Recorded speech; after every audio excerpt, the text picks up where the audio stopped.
My ring light is popping. My ring light is cool. I'm gonna put in my headphones for this one, if you don't mind. Hopefully it still works. Let me see.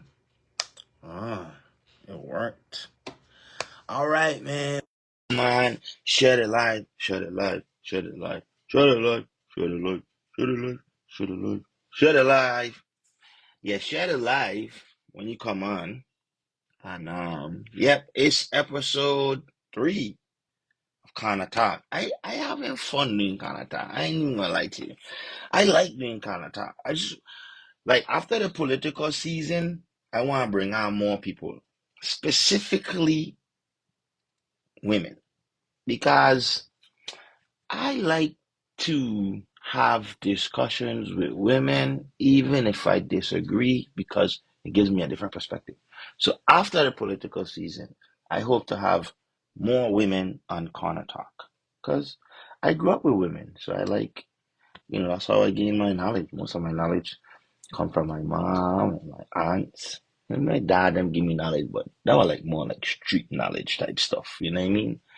But like practical, real life, day-to-day knowledge. Most of my knowledge comes from my mother and her sisters and my father's sisters, and my older cousins, because I was like, even though I was like one of the older cousins, I still like one of the younger, older cousins. So like my older cousins that are girls, they're like older than me. And I got a lot of wisdom from them too. So, um, tonight, we're going to have a discussion from a candidate for the 36th legislative body from St. Croix. She's a West Girl, so I want you guys to share the live. Her name is Nellie O'Reilly. And let me tell you something. I want to apologize to Miss Dow. And Miss Dow was my Spanish teacher, and I skipped every class she had. And I wish I didn't skip it because when they told me how to say Nelly first name, like Nelly is short for her real name, and the way like they roll their tongue, I was like, yeah, I'll just call her Nelly because I didn't do good in Spanish. So first I want to say I so happy she have a nickname like Nelly because the boy don't know no Spanish at all, So I'm gonna bring on. And I hope you guys share this live. I really do this. This is like my version of pro bono work. Like I always want to use my platform. So for fun, of course, and jokes and to talk what I want to talk when I want to talk. But I noticed I brought back kind of talk because I noticed that a lot of people wasn't really engaged in politics and a lot of politicians wasn't really finding the people. So I was like, I'm gonna use my platform so that not so the politicians could talk to me, but so the politicians could talk to you and be where you're at in the comfort of your home, watching your life, and not like watching some legislative session where it's boring. I'm not boring, you know what I mean? So I figured out like it's the best of both worlds, and I just really wanted to like share what we've built together because I didn't build a platform by myself so that people could get informed and you could know the politicians or even just the people that love the Virgin Islands that's trying to be politicians because they're not all politicians. And there you go Nelly with the Spanish stuff that I do not know. We're going to bring her on right now. We're going to bring her on. Make sure you share the live. Dang, it's not allowing me to bring her on. Okay. You can send a request, Nelly, because when I press this thing, it's not allowing. It's not allowing me to bring you on for some. Oh no, here it goes. I got it. I don't know. I act like I know what I'm doing.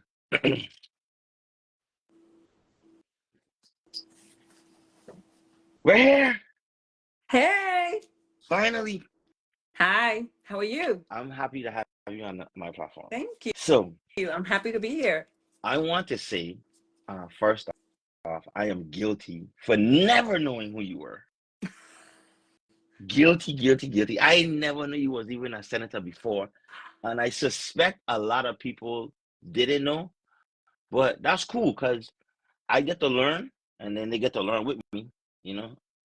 So, Well, you know what? It's okay. It's okay because I kind of went under a rock for mm, like the last 6 years, yeah. and I just kind of I crawled from under that rock, and I kind of saw the light again. So it's okay that you really didn't really hear about me because I that's it's kind of part of the narrative of my life. Hmm. Uh, and then you were probably on still in diapers when I was in the Senate. I'm 40. I probably wasn't in diapers. But Ed, and you're a West Gaul. So, you know, I hope this works out for both of us. I was gonna ask you, how did you come to get the name Red Man? Because I'm not red, right? Exactly. My father is your color, so his name is Redman, and I'm his only son. So growing up, it was always Little Redman. And then, when it was time for him to come off the throne, then I assumed the moniker. So it's just a moniker. It's not a description of like who I am, So I just inherited it. And now I have two girls and have nobody to pass it on to. So I'm striving for the boy. Definitely And no matter what not color, Red Girl. yeah, and no matter what color he is, he's gonna be red man. So it's gonna even mess it up even more, you know. So first, and then let me say, I did a lot of homework on you, a Oh lot. wow. Okay. But everybody that I spoke to, even your opponents, spoke highly of you. So it made me excited to talk to you and, ask the questions I want to ask. And some people inbox me about certain situations that they want to talk about as well. But before we get into all of that, I want you to tell us a little bit about yourself and your background and like where you come from. I understand you're a West girl, but we need to know which part. Cause did I be like, oh, you from Rock? And I'd be like, no, I'm not. I from Pearson. Got it. You need to get at the correct. Okay, so I since I know that I'm like that, I know there's a lot of people on the live or in the populace that love to claim exactly where they're from in a particular island. So I'm gonna let you have the floor so you could educate us about who you are. Don't give us too much because then you're gonna eliminate some of my No, no, questions. no, no, no. No worries. I don't like to talk about myself. So, I grew up in Calcahoon. So I call myself a bushwoman because Hmm. really, basically, it's the bush. Hmm. And so Calcahoon, I think, is kind of right there, like on the border. So we do use the 00840 zip code. Hmm. And so that's what makes us West Gyal. Hmm. So you're on the border. I would say I'm on the border because we use the 00840.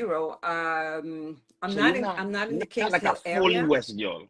Not down west, no. But I married a West man, so I think if you add my borderline with my West man, I'm a real West girl. Okay, okay, Can I make okay. So that argument? yeah, that's a good argument. But you stand for everyone in St. Croix, even the East Girl. Absolutely. Because East Girl is on the live right now. You know what I mean? And we need her endorsement to, Uh-oh. she's Okay. she has a very popular page that's very informative as well. So I wanna the fact that you're from St. Croix interests me. I'm from St. Mm-hmm. Thomas. But I'm Mm-hmm. one of those people that from St. Thomas that feels I can't actually feel what Crucians feel, but just from like growing up and watching it, clearly you guys get the short end of the stick. It's obvious to everyone, except for the people of them who are in power and don't want to help you get along end of the stick. So, I really happy to talk to you about a lot of stuff. But I want to start with health and mental health. Sure. So, Talk to me. yeah. Uh so and it's gonna roll into the next question too. So I might roll it all into one. Healthcare in the Virgin Islands is, I would say, subpar, right? And I think I would say subpar not because of the people that work in healthcare, but the access to facilities, the access to, just basic care that we get here. Because I'm in the United States at the moment. Basic care that we get here and it seems to be hard. You know what I mean? We still flying people out for massive injuries, even though history has shown that we have a lot of, high diabetic people. We have a lot of crime leads to, these gruesome injuries that, to fly somebody to Miami, such a huge risk. You don't even know if they're going to make it the whole flight. So why are we in the position we're in from a healthcare perspective generally? And how do we get out of that? Where do we start to even get out of that? So thank you for that question. So I tell you this, right? How do we get here? We got here because we are a very young government. Mm-hmm. If you, you've done the research, we're a very young Yeah. government in comparison to the United States. Mm-hmm. And I believe in my heart and in my gut that there has been for a very long time uh, an attempt by government to be one of the largest employer in the territory. Right. And I should have turned off my notifications. I'm sorry. And what has happened as a consequence of that is that we have continued to grow our government and have become, since the refinery closed, the largest employer in the territory. Mm-hmm. And so, and so I believe that for that reason, so many of the areas of significant benefits to the residents, like healthcare, mental illness, even education, suffer significantly from a lack of revenue, Mm-hmm. because more than 80% of our government budget goes to salaries and benefits, Right. right? So think about that for a moment. If only 17% is going to all the other areas, then we are literally just existing to keep people employed. And I'm not saying that's a bad thing, but when you juxtapose that to the fact that people who are working in government are less likely to expose anything that is happening within their reach, right? Whether it is a lack of care, a lack of compassion, a misuse or mismanagement of resources, they're less likely to report it because they don't want to lose their job. And I understand that. And so I think the existential question for all of us is, are we more concerned about gaining employment in government, Mm-hmm. or are we more concerned about being part of a community where services are delivered methodically and thoughtfully, and clearly, as you said, not subpar or substandard? Right. And that is the existential question for all of us, Right. for all of us. Because it can't only be about securing our job, right? At the end of the day, someday we'll retire, or some illness may invade us, and then we will need access to these very services that are critically underfunded, in part because government is unable to meet all of the needs in all of the areas. One. Mm-hmm. Second, and finally, we have seen a significant exodus Mm-hmm. of people, right? And in particular, for example, when the refinery closed, a lot of people left with the refinery. Even, a lot of people would argue that a lot of those jobs were not held by residents, but they were individuals who actually moved here, Right. right? They set shop here, they had a home here, their children went to school here, they bought Mm-hmm. here. They contributed to the economy. They left, and even our residents left. They moved to Houston and other places where refineries. So there was an exodus there that Right. created the consolidation of private schools, Yeah. right? Yeah. And then since that, after the hurricanes, we have seen even more people leave. St. Croix hasn't recovered since Hugo. And Right. so our population now, I think it's at about 41,000 based on the last census, Mm-hmm. when once upon a time we were almost at 60,000. That's just St. Croix. And as you were saying to Governor Mapp, we are the largest island. We have the capacity to really grow the economy and Right. be the beacon of hope for the entire Yeah. territory, right? Yes. So I believe that a lack of population, a decrease in population, has resulted in us having less tax revenues to fund those very critical areas. And that is why our priorities are, with healthcare in particular, to engage the services of a public-private partner. And you live in the mainland now, so you know that there are many healthcare facilities where you can walk right in and get the best care ever. And you can choose, actually. Right. I'm not going to compare us to Atlanta Right. or Miami, but we already have a relationship with many hospitals in the Miami area where we send our patients. Right. So to reach out to one of those facilities, several of them, and say which one of you is better able to deliver healthcare to our residents in an affordable way, making sure that they also accept MAP and Medicare. I believe we can't just rely on government to do that. So for us, that would be the piece of how we would address healthcare services immediately. Not us building a brand new hospital, Right. not us trying to get it done ourselves, Right. but So but so bringing on board other facilities to do it, to that's what help us do it. that's what I was about to ask. So essentially, you would have these private satellite offices, or even like for me, I don't even go to the hospital anymore. I go to the it's like an emergency Like care. an It's urgent like quick, care, an urgent urgent care. care. Yeah, so Mhm. like we should have more urgent cares in these little places in the island instead of overwhelming the hospital with with so much work. But let me ask this, because you mentioned um people working in government, and it requires a sacrifice, right, to shrink government, right? And Mhm. I'm not a big fan of big government, right? I like small government, Big private people, business. imp, Mhm. right? Because that's what drives capitalism, is private businesses, not government, right? So, and I'm a capitalist as well.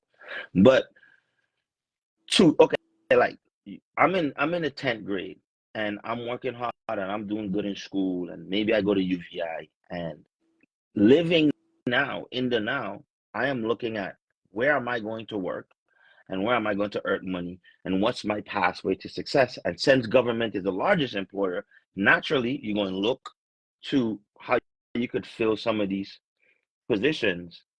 So now that I filled the position and I'm thinking about my private family life, how do I then balance my private family life and what I'm trying to accomplish as an individual with being a part of the society and having to give some of that up Mhm.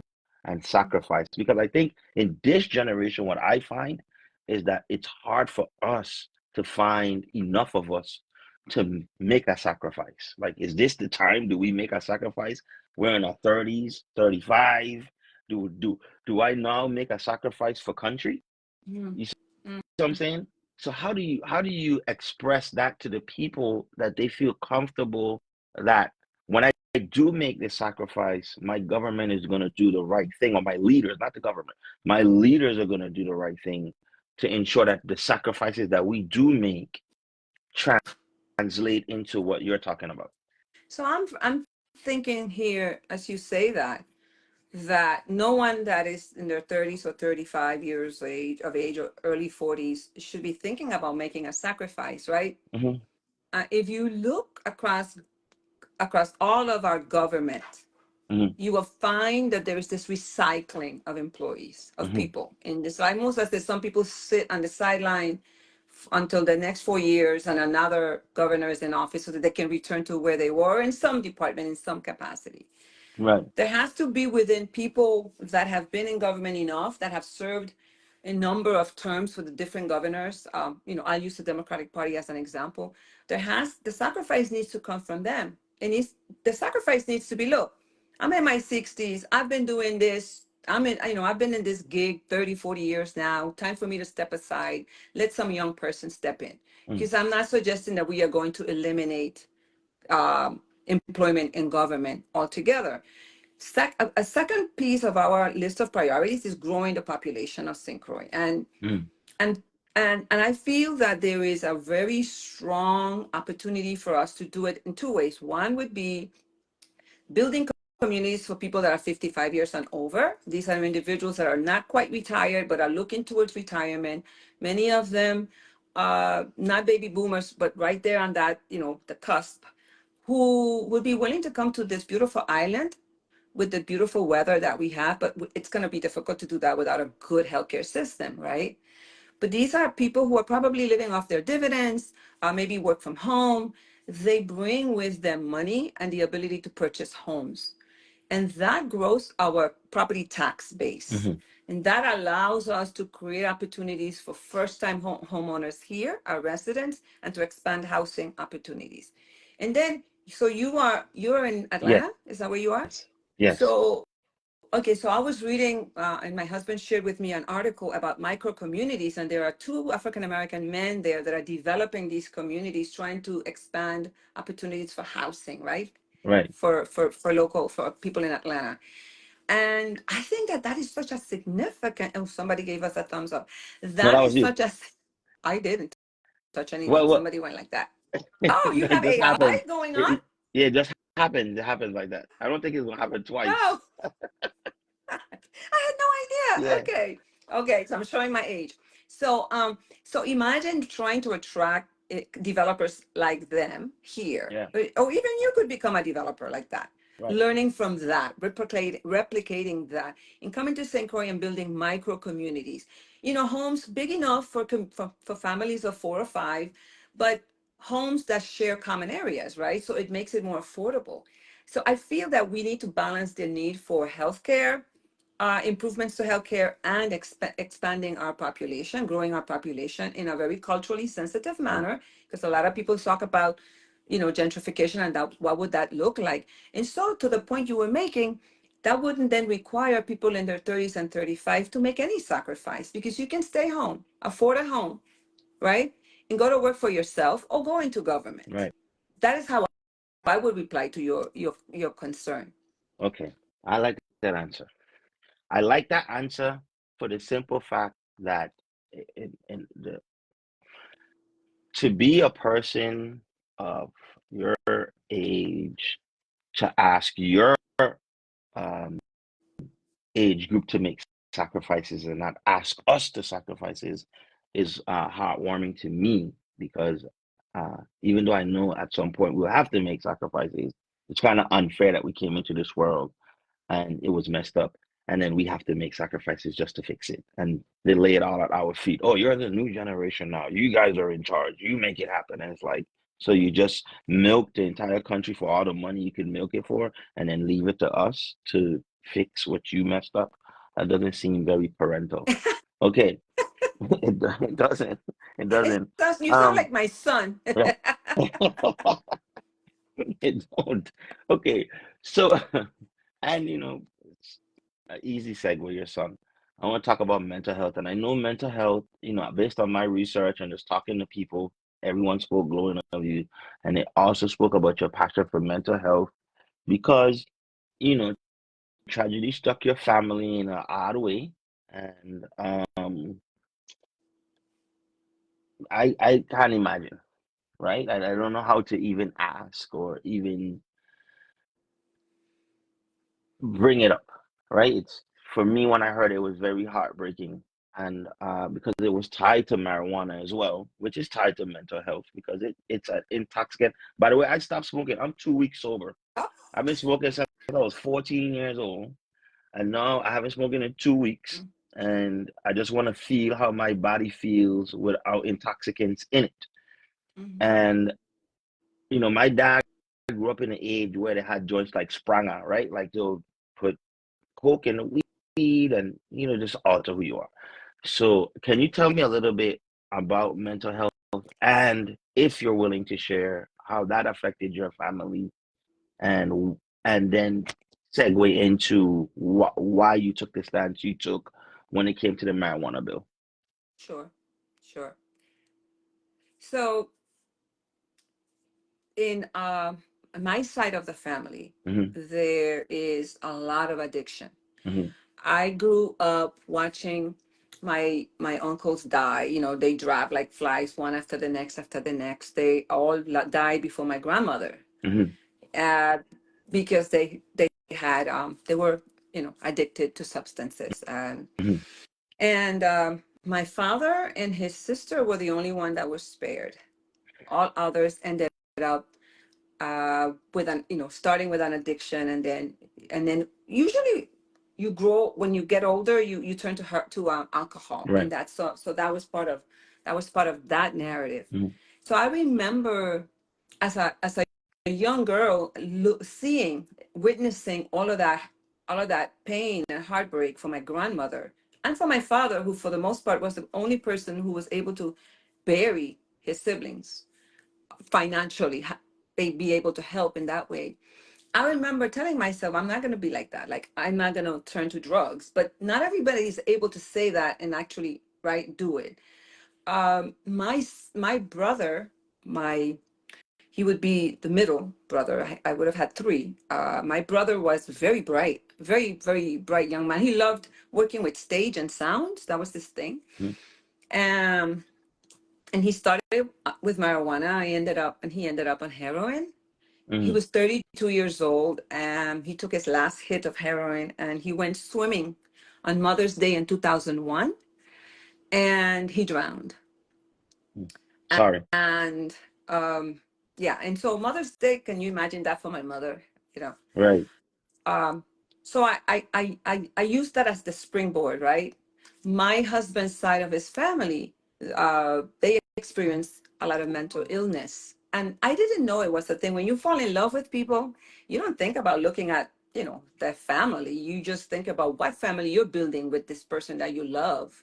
Mm-hmm. And so we had two boys, and I remember when they were very little, I had a friend, Dr. Colon. She was the doctor for the VA clinic here, and we were very good friends. And I remember always worrying about my boys, and all I worried about was drug use. I remember saying, Dr. Colon, what am I going to do? They were like 1 year old, 4 years old, and I'm worried about this.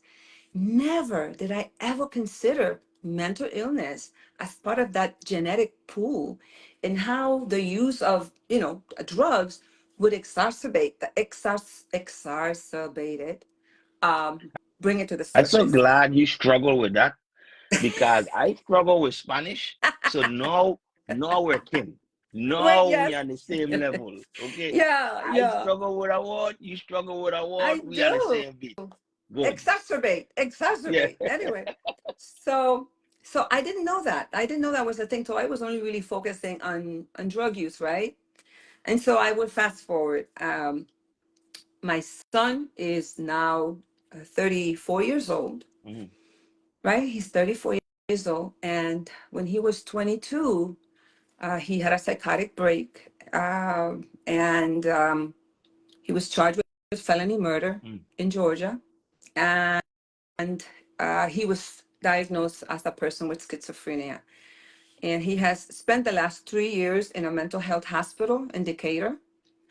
Prior to that, he had been in jail without any treatment. So it happened in 2013, mm, and it upended my life.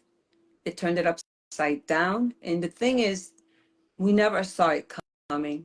We mhm. never saw it coming. And so, as a mother of someone charged with such a serious crime, you go through a lot of phases, right?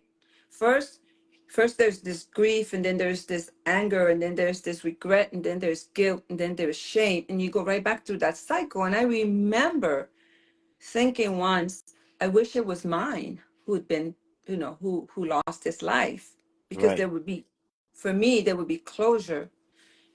And that doesn't sound good coming from the mother, but I that's the know. place that's where I was. And then Yeah. there was the question about, can I trade places with him?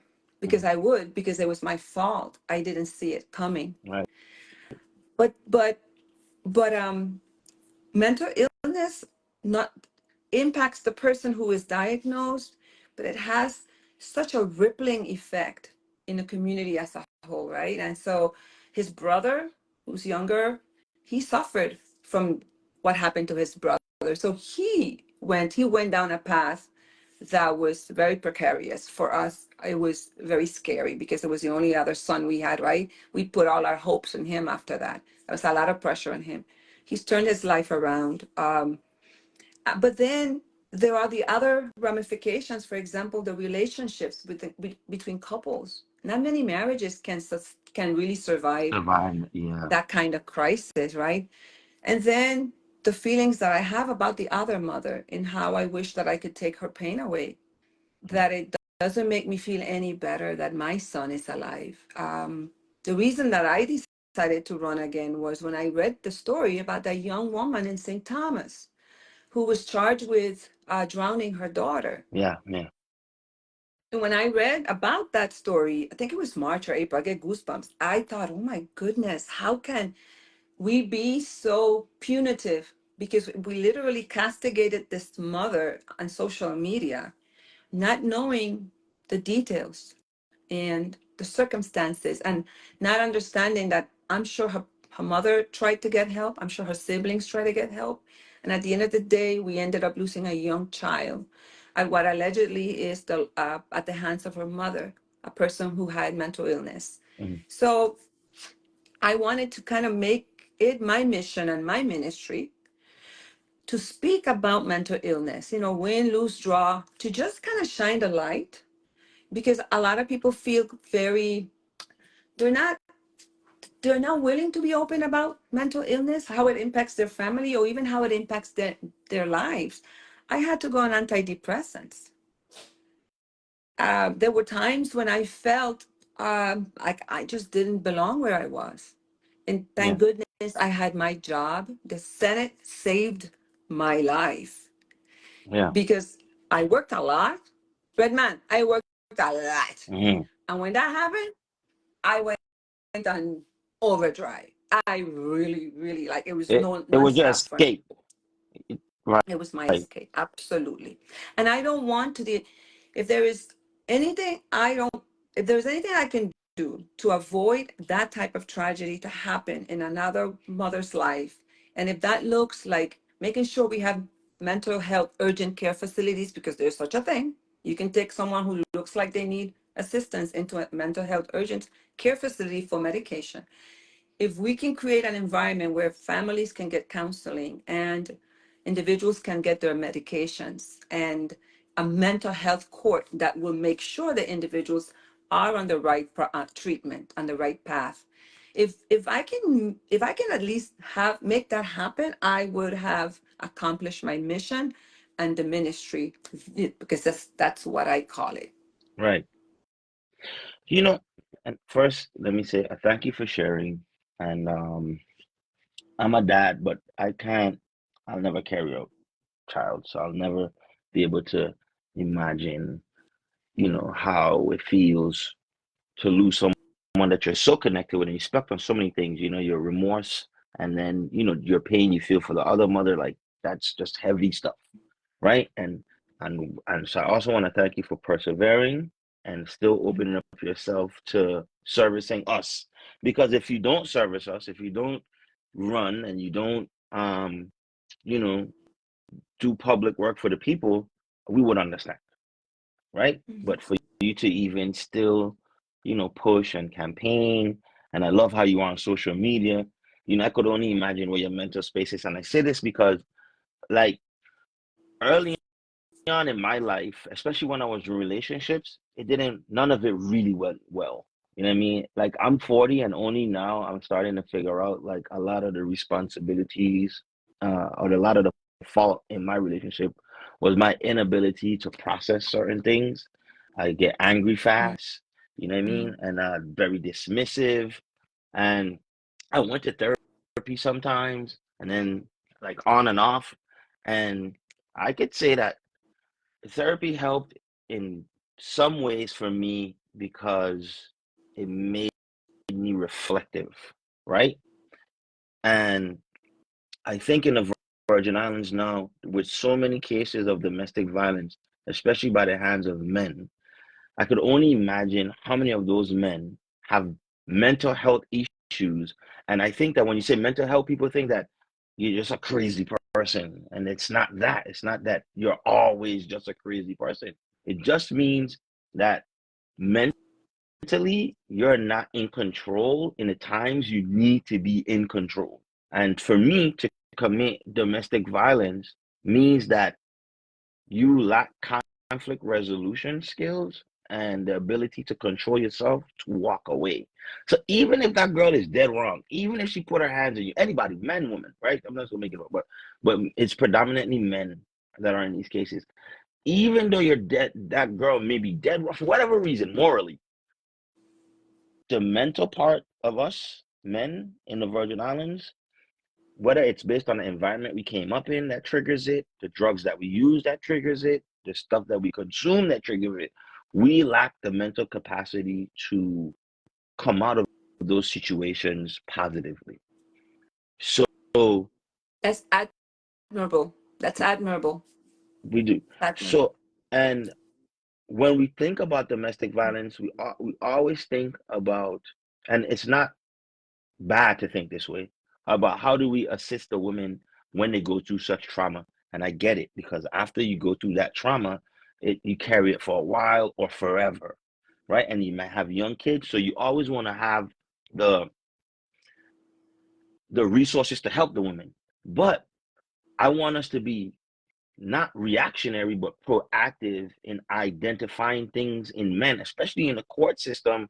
How do we get them mental help? Yeah. And how do we provide mental help? Because if we know we're littered with these project communities and we know what's coming out of them for years, I came out of it. A lot of people came out of it. Kyle came out of it, but he didn't end up like me. So it's like a crapshoot. It's like a gamble. How do we not have these things at the ready in anticipation that one of us might react to this project environment or this poverty environment or whatever? It don't even have to be poverty. You might be living really well, but your home is unstable, and that might cause some issues with you.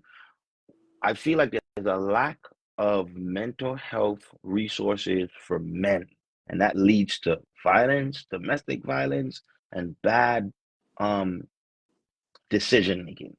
And Hmm. that's not speak on enough. And I think if we uh, put more resources to that, a lot of the things that we combat, especially that affects women, goes down. Can you speak on how do we stem the tide of domestic violence in the Virgin Islands? Yeah, I wanted to thank you also for sharing. Uh, I grew up in an environment where my father was abusive to my mom, and may his soul Right, rest in peace. Um, and I made that decision that I wasn't going to marry someone who was like my father, even though I love my father with all my heart, right? right. But I get his background and what he struggled with. He had a short temper, um, and my mother's is my mom is like a firecracker, right? And that wasn't a very good combination. But when my parents got together, there was no such thing as women's coalition or men's coalition, or you just kind of figured it out like you're on your own. Today, I think there's greater conversation around the topic of domestic violence, right? And they usually have a silent a night where they walk out in honor and memory of the women who lost their life to domestic violence, and violence in general. And there was a men's coalition on St. Croix, I'm not sure if it's still active, that attempted to provide the services, but to your point, is reactionary because it's after the man has been charged. Mm-hmm. So I believe that we need to introduce mental health screening in the elementary schools, where somewhere like in the third or fourth grade, you look at a child, is the child struggling? Are you seeing the child coming to school tired, anxious? Because depression happens even in young children. It's not just adults. Mm-hmm. And if we are able to evaluate a child early on in the school setting in elementary, then we can identify if there are any issues at the home. And the Mm-hmm. Department of Human Services and the Department of Education have to work together. We need to connect the dots. They have to work together to create that map out what the intervention is going to look like. Does that mean that we send human services to the home to look at the conditions? Maybe mom is stressed, it's a single mom. Maybe mom is working 3 jobs or no job. Mom has no transportation. Used to the point of poverty. Mom is waiting until the first of the month to buy groceries. All of these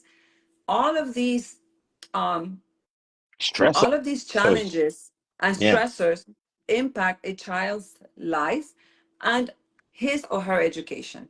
And so if we were more intentional about identifying these issues, removing those barriers, addressing it, drilling down to the granularity of the issue, and provided intervention early, I bet that we would be able to narrow, tear down those barriers. But in addition to that, though, And I'm not supposed to point. In addition to that, though, right?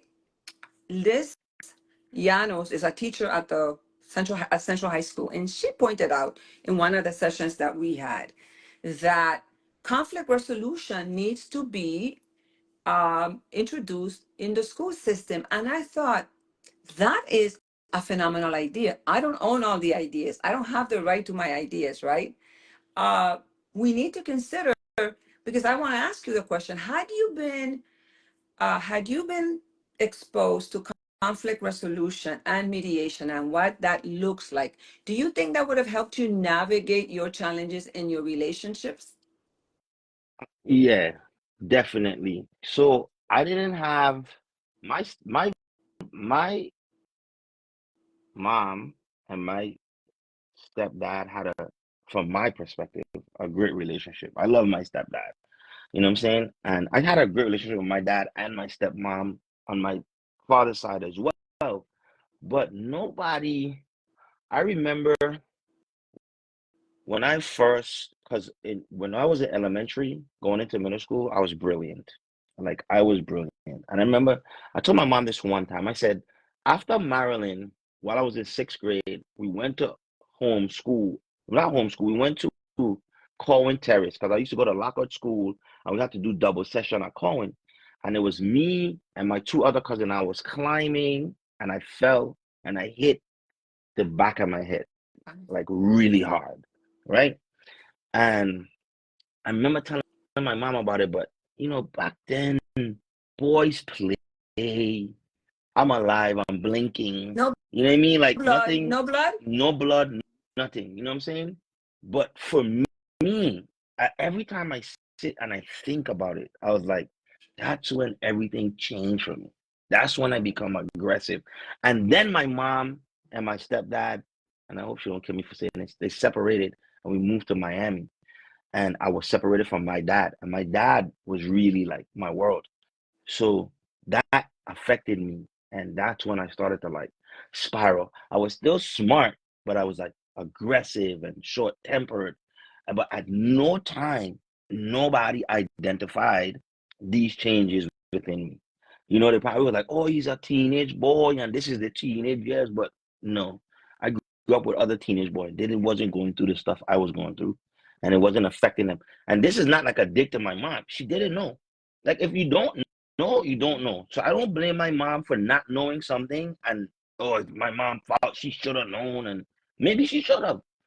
But she might have been going through her own thing as well. That's hard to place blame at my mother's feet. It happened, and I could see in myself the changes, especially looking back when I get older. You know what I'm saying? So that's how I know that there was nothing there for me or anything available for me to channel my change in mood. My my dad used to call me Tweety Bird. I was sweet. I couldn't turn the TV on, and then I turned into this aggressive, always fighting, making bad decisions that put me in terrible situations that affected my life in the long run. Did any So was there were there any programs in school to help you? That was there like this? I mean, did any teacher say, "Hey, something is wrong. I'm noticing a difference"? No. that's normal for Virgin Islands boys. Mhm. All of us were fighting. All of us were getting scrapes on our hand. All of us, you know what I mean? I feel like the society was looking at us like, oh, they're just troublesome and they just, like it wasn't no like, come here, Mhm. sit down, what's going on, talk to me. It wasn't any of that. And then there was so much of us that was alike because we all grew up. Look, I swear in the Virgin Islands, there's more projects per capita than anywhere else in the world. Like we have projects galore. You know what I'm saying? And a project is just a place that's infested with everything that could possibly go wrong. And if a person grow in this project and nothing goes wrong for them, kudos to them. But it's really when you look back at it, like in your youth, it's fun. It's normal. Everyone is going through it. So you don't think of it like poverty and you don't think of it like hard living. Yeah. We're in the Virgin Islands, we have a beach. This is not hard living. But when you get older and you think back about everything that you went through and everything that you were exposed to, it wasn't cool. and there was nobody there. So I don't blame the society either, because it most of us were in the projects. Most of the people I went to school with, 90% seem to be like in the project, or under the poverty line. So how can we tell that it's some abnormalcy if in a classroom there's 40 children and 20 of them act the same? And because that, if you look in the Virgin Islands school system, it's more people being troublesome at different levels. Not everybody's fighting, but there's more people going through troublesome situations than there is that one girl or that one boy that's actually super excelling, right? And no one identified that within us. So we stuck to our kind. Like, so then you'd be like, oh, are these bad boys grouping up? But no, this is the people that I could relate to. I can't relate to you. You're not aggressive like me. You know what I mean? So that aggression that we honored as like, yeah, you tough and you could, you know what I mean? That really was just us struggling with how to process our emotions, and how to process and how to conflict resolute. One, we can't be seen as weak in our project. You go to school, somebody punk you off, you come home, you have to deal with either the older heads or your older brothers or your younger ones, like, oh, you don't need a man punk you in school. So there's so much pressure on top of the stressors you have. It's so easy. And it's not excuses. I'm just telling you what it is, right? But there was no, hey, we need to sit him down and we really need to find out what's going on for real. For a lot of us, Yeah. I just was lucky enough that my family was so huge that I escaped. But a lot of my friends didn't escape. Prison, death. I didn't do anything right to escape. I just got lucky. It just wasn't my number. You know what I'm saying? And it shouldn't be like that. You know what I'm saying? So I didn't have the resources, or I didn't have anybody like what you said, like in third grade, hey, we need to talk to this one because he's very bright. Yeah. And for me, my struggle Yeah. didn't start Yeah. until like eighth grade. And I'm going into the ninth grade in Miami, right? Because look, I wasn't around my dad anymore. I felt like I had two head traumas. I was playing football outside with some kids in Miami, and I caught a pass over the middle. And I just remember, if you look at my face, it's like warped. I just remember this guy tackling me and hit his crown of his head, hit the side of my face, and I was out for like at least a Oh, minute, wow. right? So that happened. But I went home, and I tell my mom I was playing football and I got hit so hard, and she didn't think, no, we didn't have the So information that's two then. concussions, possibly, right? Right? Possibly, right? So, I remember, and then so I didn't have my dad, and I was stressed about that because I came up seeing my dad every day.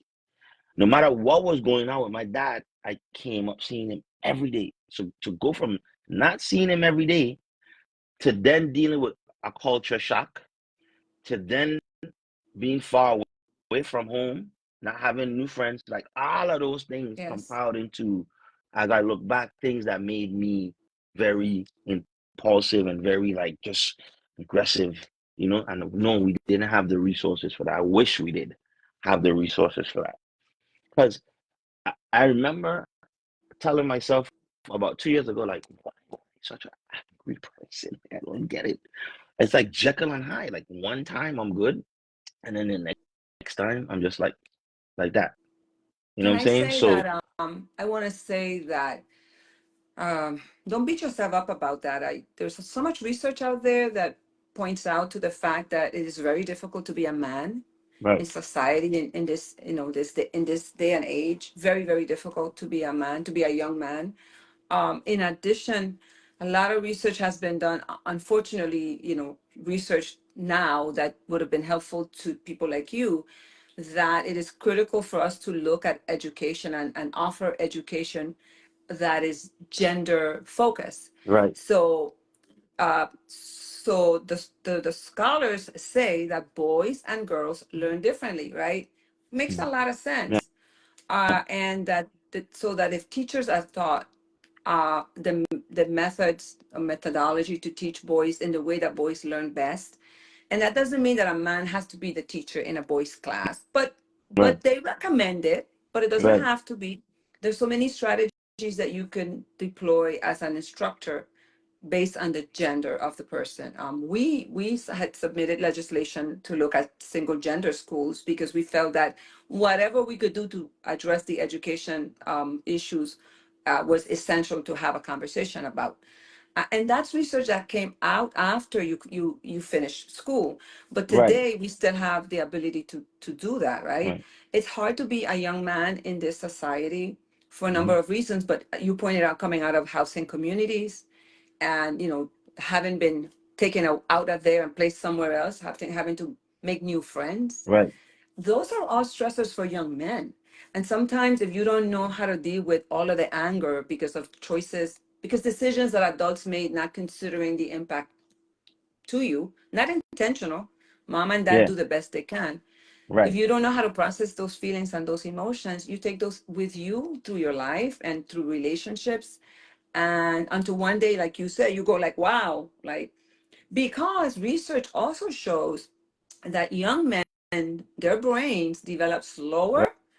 Right. Not that you are slow, not that's Right. not what I'm saying, but they No, I develop understand. differently. Right. So girls tend to be a little more responsible, to listen, right, to kind of Mm-hmm. have get their act together faster than young men. And I am not an expert. I don't own the data, but I'm saying that I read it, and I read it because I'm the mother of two boys. I mean, Right. two sons, and I read it, and it informs me not only on how to understand why I mothered the way I mothered, why I feel the way I feel, but how do I push forward policies that will allow us to address those issues so that things don't happen to young men the way they happen to me or the way they happened to you. Right. There's a ebook. It's free, and if once we get off, I'll share with you, and it was written by two professors out of Stanford that address the demise of guys. That's what that book is called. I read it when I was in the legislature because it addresses all of the things in society that have caused the demise of our men, Mm-hmm. of our young men, to include, like you said, prison Mm-hmm. or just the streets. I Right. can't imagine a young man, your age, and not being able to have a gainful employment and support your family. That's gotta be stressful. Right. Right. It is. It is for a lot of us. A lot of people. We went through a lot of it. So I know that was very deep and heavy, But I owe and we're going. you an answer because you asked me about my position on marijuana, and I don't want people to think I'm avoiding it.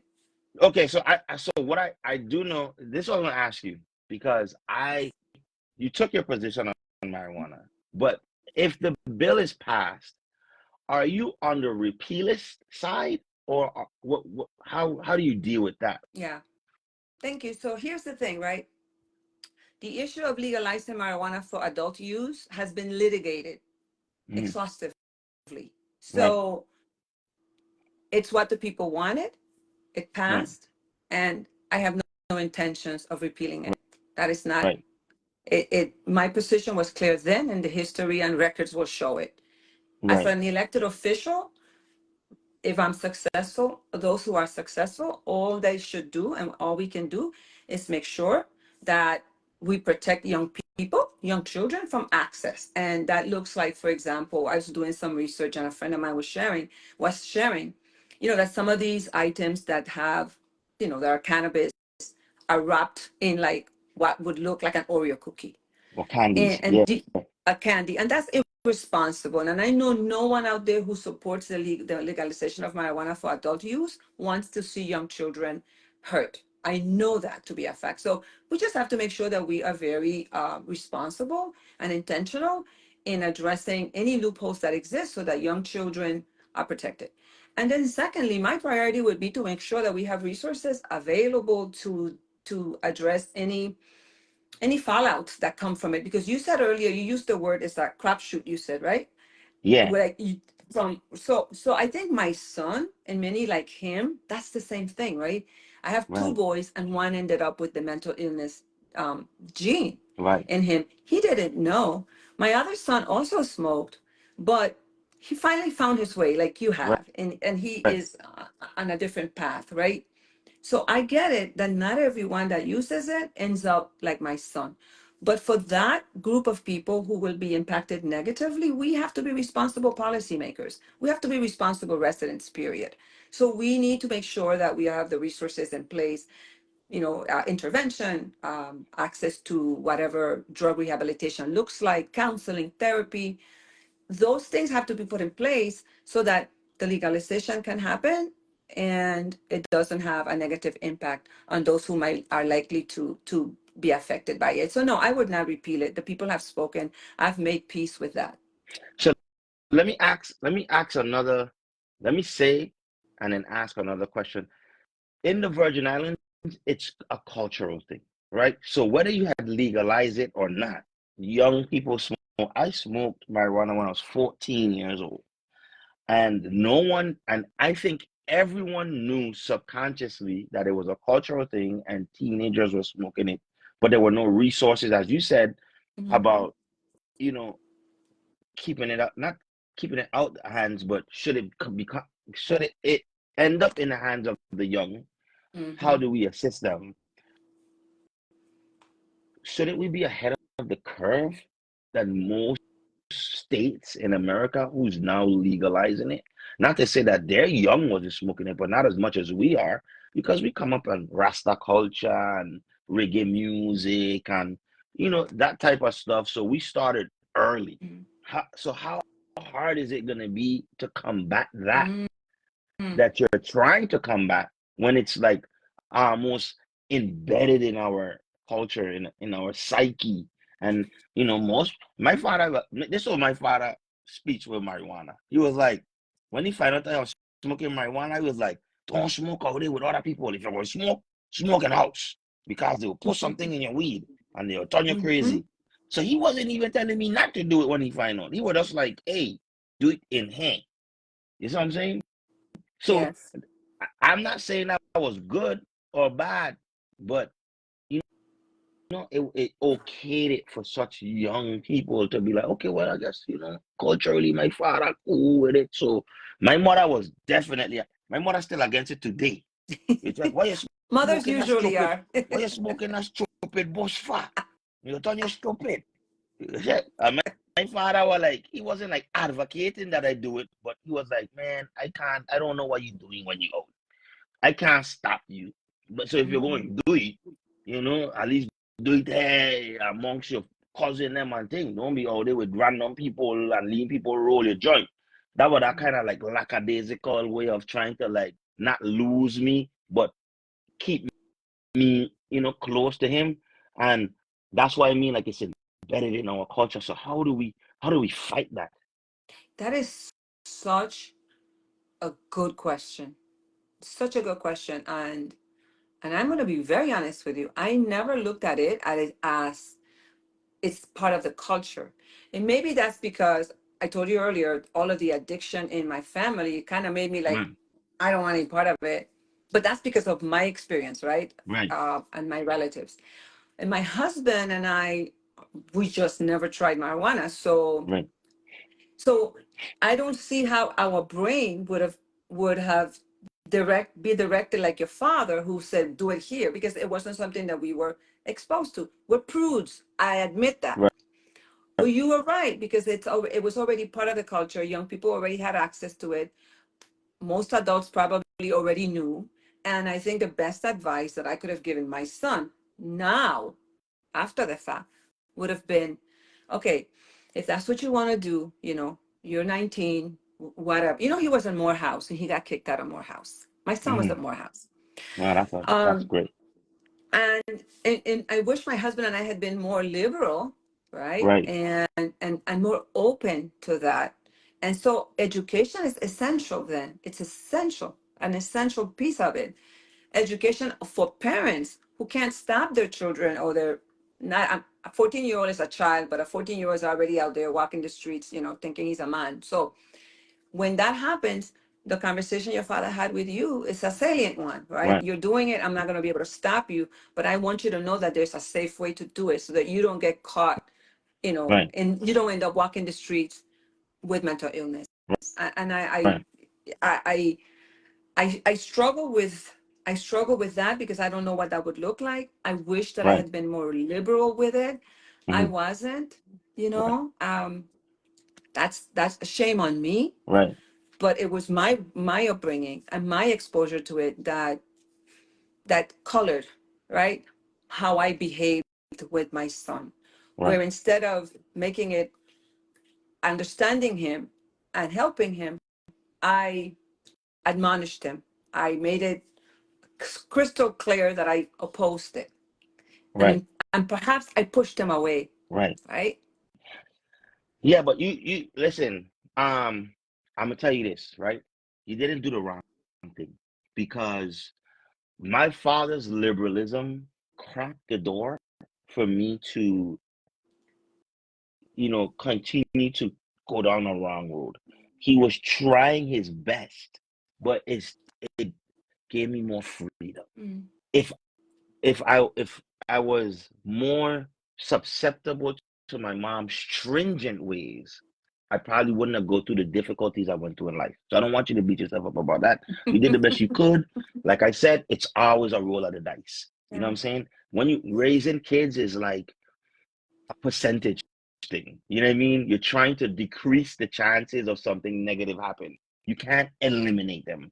You can't foresee anything. You're just Mm. trying to make it decrease the chances of them being in problems. And Yeah. you did your very best. Okay, so I applaud you, and I still applaud you. So it's been a bit down. So we're gonna put some energy Okay. into it Okay. because we don't have any energy when it comes to WAPA, and the people need to know we need clear I cut love that answer. segue. Yeah, yeah. I know, I know, I know. I good at what I do Put some because energy in the room. yeah, yeah. Because I was home for carnival, and right after carnival, eh, power was gone for over 12 hours, and I nearly lost my mind. I was like, I never coming back to the Virgin Islands. I'm never ever. I don't care. Nobody can convince me. 12 hours. My phone died in 2 hours. I mean, there's no phone for 10 hours. What am I going to do? And I'm only visiting. So I could only imagine the people that's living there trying to live a normal life. They're already underpaid, right? Because, and I say this all the time, the Virgin Islands is an expensive place to live, and it should be. But we're not getting paid enough to compete with other people to live, a valued life. Yeah. And WAPA seems to be the central part of it, right? So I just want to ask you straight up, what is your agenda on WAPA when we elect you to the Senate? Like, what is the plan? Like, what is Nellie going to do? What is her fight for WAPA? How do you appease to us who cry every day? Not even me, but my parents, uh, my sister, my cousins, my, how do Mm-hmm. you appease to those people? Like, we need answers on WAPA tonight. Okay. I'm here to give you those answers. So we attempted to privatize WAPA when we were in the legislature. I mean, part of Mm, our priorities included addressing the energy crisis, and it was a very hard nut to crack mhm, for a number of reasons, right? The inefficiencies, etc. But then they came forward and said they had this when we were trying to privatize them, or at least push the bill to allow for the market to open for some other entity to come and take over the authority. They had this propane initiative that they said would reduce the cost of electricity by 30%. And then we all bought into that, and they were already way into this plan. And so we said, okay, well, maybe that's the answer. But clearly, that has not been the answer. I believe that, and I don't know when was the last time you heard Carl Knight, the CEO, speak on the issue of WAPA. But I am now seeing WAPA leaning more towards allowing people to go to use renewable energy, whether it's solar or wind, and then becoming the backup power people. They understand that this is a crisis that they cannot fix, and they understand that people in the territory need to have reliable and affordable energy. And that would look like renewable energy. The issue would be how is the average resident going to afford solar panels? right? Right. So I believe, for example, FEMA just, the governor announced a couple months ago that FEMA had granted the government anywhere between 4 to 600 million. That's a big difference. I'm not sure where we are going to land to build a new plant. I would Why like they to keep see trusting us. these people with I money when they keep fumbling money? Not me. That's FEMA. You asked FEMA that Okay. question. But what I heard the WAPA announced recently was backup energy batteries that they Right. want to install to become more resilient and be the backup power rather than the front end power. And that then would mean that more of us can get off the grid, turn to solar and turn to wind, whichever one we choose. This is the problem is cost. People affording it. So I would consider, I think we all should consider some revolving loan program that will fund subsidizing the solar panels for families, for residents, and for small businesses even. For small businesses, you charge them, interest rate, and they pay it back. Most homes are able to pay back those loans through what they would have otherwise paid WAPA Right. for the electrical bill, right? Right. Right. So doesn't it make sense that if you would be paying WAPA $350 a month, and we subsidize your acquisition of solar panels, then the money that you would have otherwise given to WAPA will go into this loan program But to pay but back. I let, let believe me we need to let me be let me let me independent. push back on that a little bit. Yeah, please. And I see where you're going with it. But when you say that what we would have been paying WAPA, we can't even pay WAPA the 350. So how we even going to pay to subsidize the solar panel with a 350 that we didn't even have to give WAPA? Why not just I'm a crash and burn guy, Hmm. Nelly. Okay. Like I feel Okay. like certain things have to just crash and start over. And I'm not saying WAPA can't be a competitor, but we need to open the door for other competitors so they can get their act together or go out of business. Right? I'm So with you. I I'm with you. understand. I like the plan. I just don't know if our people can afford. We can't even afford, and it's not even that we can't afford it. I think that if people knew consistently, my bill gonna be 350. People are not stupid. They know how to budget their money. They know how to. Hey, look at like I have them lights. We using a light for 6 hours. It's 350. We gotta get this thing up to 250. Get some lamps. We know Yeah. how to survive in the Virgin Islands. We're survivalists, but we don't even know what it's like. They're going to be like next month. That's the problem with Wapper. Forget the cut in our part. We don't $90 this month, and it got to 350 next month, and then who knows what going to be the month after that. So I like the plan, but I don't know where we're going to find the money. So kind of like shore it up for me a little bit, if you don't mind. So we would open the market up. We would open the market up for energy power for energy generation. I'm not sure if you're seeing the things that are coming through, but they're coming No, through. I'm not. For you're not okay. So for power generations to come in, whatever that looks, a solar farm, whatever that Mhm. looks like, to compete with WAPA. That's a. I mean, that can happen. That's happening right now, but Right, WAPA is refusing to purchase from them. So, right, in my opinion, the fastest way to do that is by the government subsidizing the solar panels for residences so that they are able to be independent from WAPA. Now, remember, when you say they can't even afford 350, if you look at somebody's WAPA bill, the lion's share of that, which would be that fuel that is used, whether it's propane or diesel, in the instances when they are using yeah, it, that would be taken away from that. So your bill would be lower. What your bill would have been to WAPA if you, would you to remove that would be lower. And that is what I would what I'm submitting would be the payment for your solar panels or whatever that revolving loan looks like. Now, this is pie in the sky. I'll be really honest with you, because where will the funding come from? right. Where would it come from? It would The have to be 400 million. After well, the thief them take their 10 million, then but the thing is, I guess we it'd don't be know like that FEMA would allow it. 390. I don't know if Okay. the governor has had a Okay. conversation with FEMA to say, are there any other ways in which we can utilize this money that isn't going Yes. to require us building a new plant? Now, I will speak for St. Croix. St. Croix immediately has the ability to purchase, to engage with a refinery, because they have a huge power plant, and they are willing to have a conversation about generating electricity for the island of St. Croix. It would be at much lower cost and it would be more reliable. So that for us would be the solution. For St. Thomas, in the case of St. Thomas, they would have to then deploy their propane initiative, which they haven't completely done.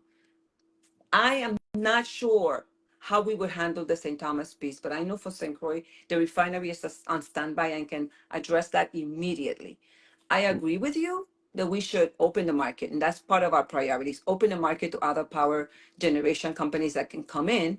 And the issue that exists right now, and I didn't hear the CEO talk about this, is the transmission lines belong to WAPA, right? Mm. So for an entity to come in, they would have to be able to use those lines, and that would Right. require an agreement, unless we change that model as well. I am not going to say that we can fix the energy crisis immediately, but I believe that by opening the market, it will allow for competition, and competition will drive prices down. Right. I don't believe that a power generation agency is going to come in, entity is going to come in here and purchase WAPA in the conditions that it's in. Right. I don't think it would make sense unless there's cents on the dollar. Okay. So, with the solar panel situation, when you take people off the grid, doesn't that incentivize WAPA to raise their prices to compensate for the loss of customers so they could continue to operate? WAPA employs a lot of people as well, especially in St. Thomas. So how does that balance look? How do we regulate that? And I hate government regulations, but there are times when it's necessary. So how do Yeah. we if it's only WAPA, government regulations for sure. If it's a competitive market, then government should stand back and dip their hand in it when things seem to look like they're getting too Out out of of hand for hand. the people. Right. So how do we combat that if we're taking people off the grid? Because the first set of people that's going to go off the grid are the people that can afford to go off the grid, That's my not the point. Why people that you would have to right, subsidize solar panels for people who can't afford it. That, and the right, people who can afford it should go get them. But then not everyone can afford it. But to your point, the PSC would be the entity that would regulate right, even private power generation companies. It's not like it's only, WAPA. In fact, they have very right, limited power over WAPA. So there has to be some mechanisms in place so that no private company comes in and then increases the rates just like WAPA does, right? And people argue that privatizing WAPA would be more costly to us. I disagree, because a private entity that comes in already has established resources. So they wouldn't need HR, they wouldn't need property, the procurement, all those things, they already do it, and they do it in volume. So it will drive the cost down. right, However, the CEO I know you're probably saying, why do you believe them? Because WAPA has really, they have promised time and time again that they're dealing with the issue. But this is the first time that I'm hearing the CEO and the governor say, we are prepared for people to continue to go off the grid. We understand that this is something we cannot stop.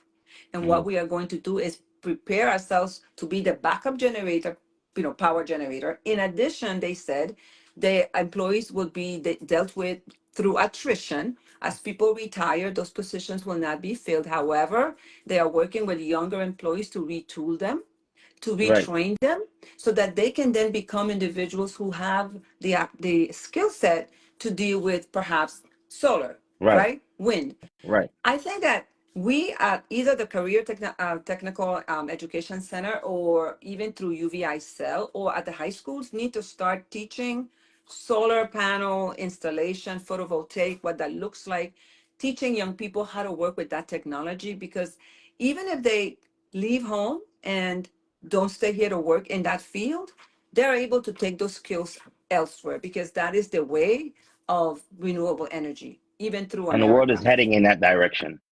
It's clearly Absolutely, it heading is. in that direction.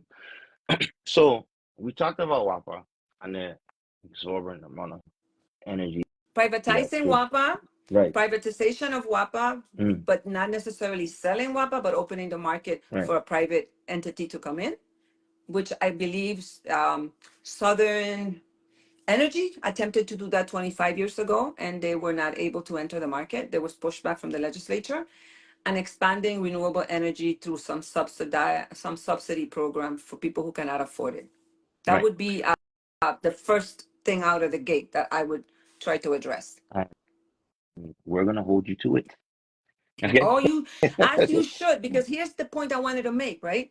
Mm, It's important for people to know that they are not it's not okay for people to just become engaged during an election year. It's not okay. Mm. If you're gonna if you're gonna pick your team of whatever however number of senators you want to elect, and if we're one of them, we want you to remain engaged in the process, to pay attention, to reach out, to help, to support, to call other senators when your senator has a measure that you believe is important. It's not enough for you to just go vote and then go away for 2 years and then come back and complain that things didn't get done the way you wanted them. That's not okay. It takes engaging all year round, and I'm going to challenge even you to make Right. sure that throughout the year next year, after the new Senate is sworn in, that you call them and that you call them to have these one-on-one with you and with the people, because that is the only way that you're going to hold them accountable, or that you're going to hold me accountable, because we get distracted. We're humans, right? Right. There's so many things you need to deal with. So people have the responsibility and the obligation to stay engaged and to hold the people that they elect accountable, but also to support them. Okay. We took notes. And I thank and I applaud you for saying that we need to be engaged all year round and not Mhm. just during election time. Because we have a responsibility as the people when we elect our leaders to hold them accountable and not sit back and say, oh, well, I elected someone to do the right thing and she didn't do the right thing. Yeah.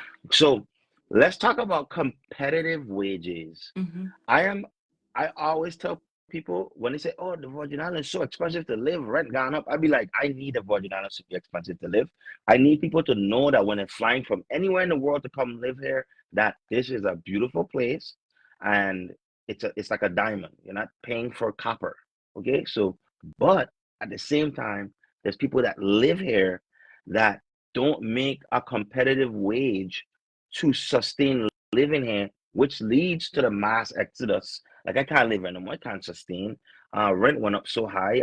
My how much I'm being paid didn't go up enough. How do Hmm. we how do we um you know drive that and push in the direction where people are getting paid livable wages so that they can have the life that their parents had, their grandparents had, and not have to think about moving away and enjoy paradise and say, maybe I might not be able to buy the tech house the billionaire came in and buy because there's no problem. It's a United States territory. You can come from anywhere if you're a citizen and come to the territory and spend your money and buy whatever you want and build whatever you want. But people want to build houses here too. Hmm. People want to buy houses here too. People want to be able to afford their mortgages. People have plans for to make families as well. And a lot of destruction to families is the lack of income. A Poverty. lot of problems with family units is that the man isn't making enough or the woman isn't making enough, and then they're all depressed and fighting Hmm. and bickering because money is not on hand. And that leads to a lot of different things. So how do we get to the point where people are getting paid what they're supposed to be paid to live comfortably in the Virgin Islands? Yeah. So the living wage, based on the last study, was north of 16 an hour. Right, That's a study. The minimum wage currently, I want to believe, I think, is 10.50. I'm not sure. Um, and that's on me for not having researched that. I know the governor there was a conversation about increasing the minimum wage. I would venture to say that I don't believe any small business here pays 10.50 an hour. I mean, that's not even, that's criminal, right? right, Perhaps if you are on tips. So small businesses are doing their part, I believe, to pay people better wages because they understand the stressors that come from not compensating your employees properly. I get that. I think in government we have a challenge because you have two extremes. You have the ones that make a lot of money, and then you have the employees that do the real work that are paid low wages. So the right, cost of living in the Virgin Islands is too high, and wages should be higher to meet the so that people aren't stressed and so people can afford living here. So here's the thing: we need to start creating opportunities for people to enter jobs that pay well.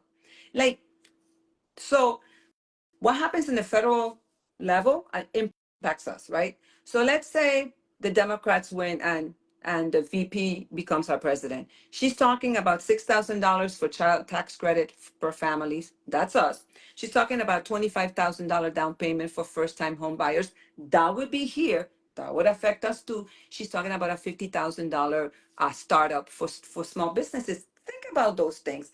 If those things materialize for us, it's going to help us, and we need to be prepared. We can't just be behind all the time. Let's be prepared. Do we have the land? Are we ready? Do we have the developers to do this? Because she's talking about engaging home builders as well, because she wants to expand housing opportunities, right? Mm. Housing inventory for housing as well as home ownership. All of those policies in the mainland are going to have an impact here in the territory. So we have to be nimble enough. I believe now is the time for the Virgin Islands to start marketing itself to technology. AI, artificial intelligence is the way to go. And I Hmm. was listening to something the other night where China and the United States are like neck and neck to neck Right. in artificial intelligence. And so for now, we need to say, okay, well, what does that look like for us? Can we create for us here at the research and technology part at UVI even, right? Opportunities to start working with what artificial intelligence is going to look like in the next 5 years, 10 years.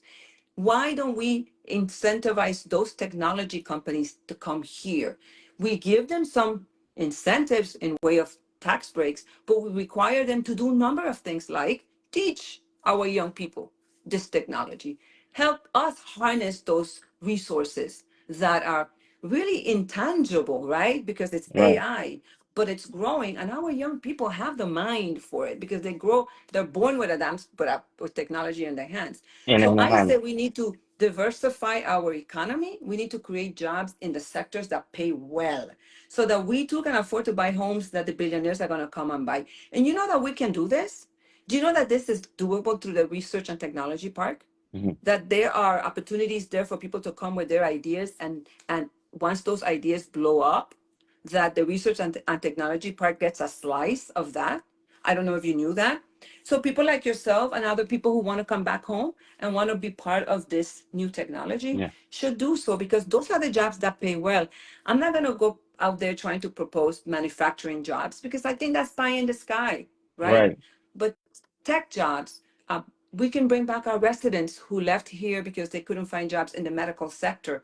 If we grow our facilities, and if we promote ourselves as a destination for medical tourism, we can bring back doctors and nurses and create jobs. We need to be more engaged at the level where we know what's happening in other countries, what are they doing to stay ahead, and how do we replicate that here because we're much smaller and we can do it. So the government, I mean, the governor in his last speech mentioned, and it went viral because they took that little clip and he was like, we need to start becoming entrepreneurs and not relying on our job that we have to subsidize our living. So, and some people took it poorly, and people like me and my co-host Kyle was like, yes, we do need to start to be self-sufficient and figure out that thing, but that's not as easy as people think it is to become an entrepreneur. Like I'm an entrepreneur right now and I'm not rich. I'm barely like meeting what I need to meet.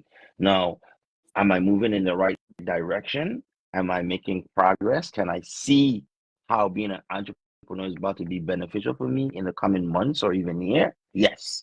But it's been a long 5 year journey. And some people don't have 5 years to pick up and Mhm. say, I'm going to be an entrepreneur right now. What do you say to that? I said to that we need to start talking about opportunities for entrepreneurship earlier on. We need to Right. start talking to our young people in the middle school and the high school about what the stock market really is. What does it mean to have an idea and to take that idea and run with it? I believe that, let me give you one example. You and I are having this conversation, Hmm. and I know people are sending comments and questions. I can't really answer them because and they're coming through very fast. AI could literally be deployed to listen to your conversation and my conversation and to tell you what to ask me that I didn't answer, Right. to tell you, to show you and prove to you some data that I had mentioned. Mm-hmm. That is a thing. So for you to be able to find that particular technology within what you do is going to really put you up here, because now you're like the CNN of the world, because you're Right. asking all of the questions, because AI is helping you do that. I want to go back to technology, because if we start working with our young people and we say, these are opportunities for you, and this is how you can penetrate the market, and we work in parallel with other companies that already are here or would like to come here, then we build opportunities for entrepreneurship for them. You are right. It may take you 5 years to grow a business, but a business doesn't have to be 10 people. A business can be you with a great idea, Right. and you make it happen. And that is not a brick and mortar all the time. Yeah. That could be something that it could be an itinerant business. You travel in your truck and you travel in your van. You have an idea. We all are human beings and we have such potential. There is such possibility for us. And to be stuck in one job and in one office or in a manufacturing location is not where I see our children or our young people. Okay. I like that answer. I don't like many answers, but I do like that one because I'm an entrepreneur. I really want everyone to explore entrepreneurship and be less dependent on government. I'm big on being less dependent and being more dependent on self and your Mhm. can-do attitude. That's what America was built on, right?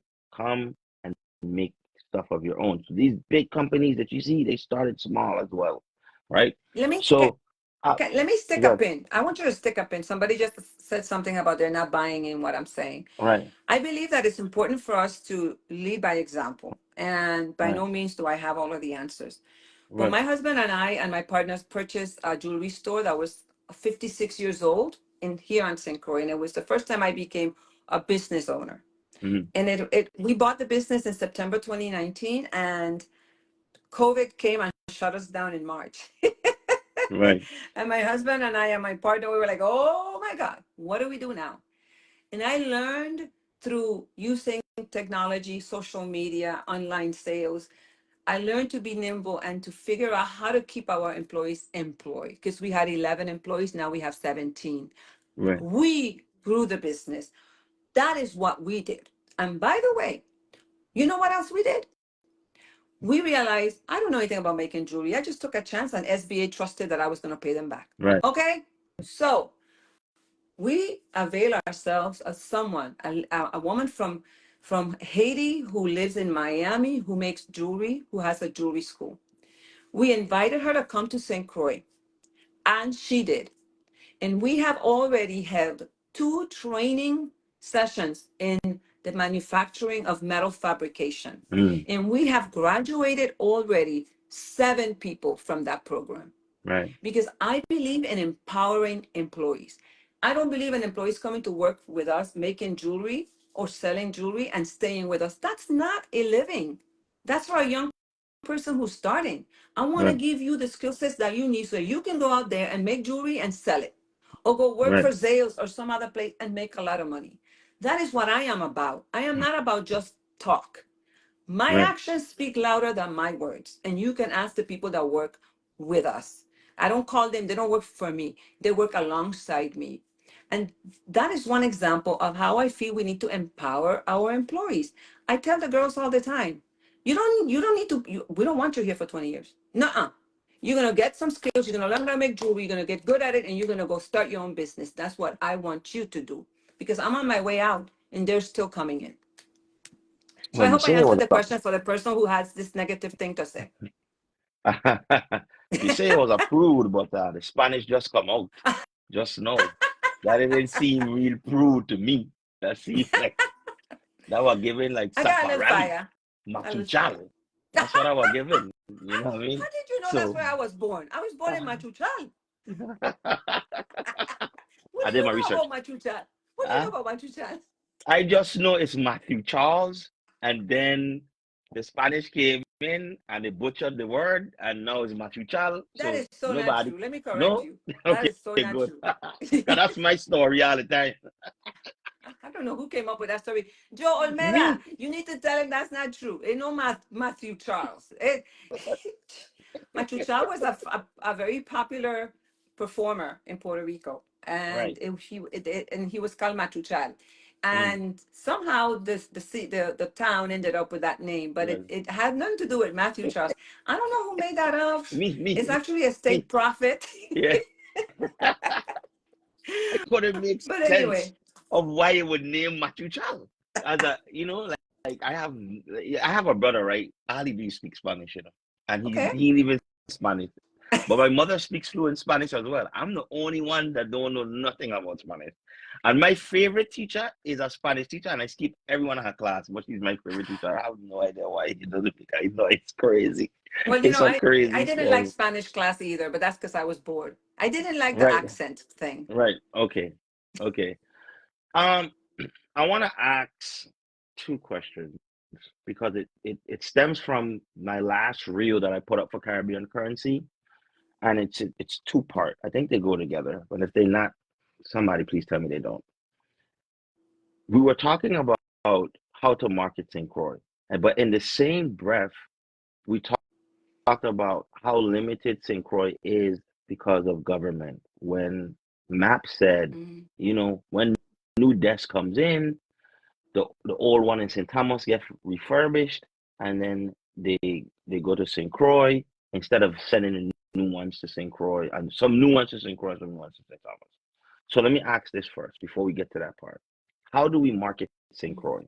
Because I was always thinking like, no, St. Croix could be a big tourism powerhouse, but then Map was like, no, St. Croix people don't want 100, 200 people on the island at the same time. And I've heard that from many Crucians, and I like, but that's the money. That's the money. Why don't you want that? I mean, I used to always say, those coral reefs, you need to dig them up. I only see 5 people swim in the coral reef. We don't need them. We need some cruise ships and Christians that I know. I'm not a Crucian, so I know We're not it sounds digging up no crazy. coral reef. I am very Yeah. sure. Like, get rid of them. Because in St. Thomas, our attitude, I'm telling you right now, in St. Thomas, our attitude, oh yeah, look at that tree from Queen Mary days. But we need to put a hotel there. What are we gonna do? Knock it down, knock it down, and put a sign that the tree was here and build Listen, a hotel. let That's me tell our you. that's how we see things, I right? know. I was there. You guys cut down a whole bunch of trees right across from the Yacht Harbor and Yacht Yeah, Haven, and they went over. It was like you went overnight and you cut them and done. yeah, we don't care about them trees. Just put a No, sign we don't want that no says protesting. the trees was here. Okay, so and build a hotel. Let's make more money, right? So and I get it. It's a real.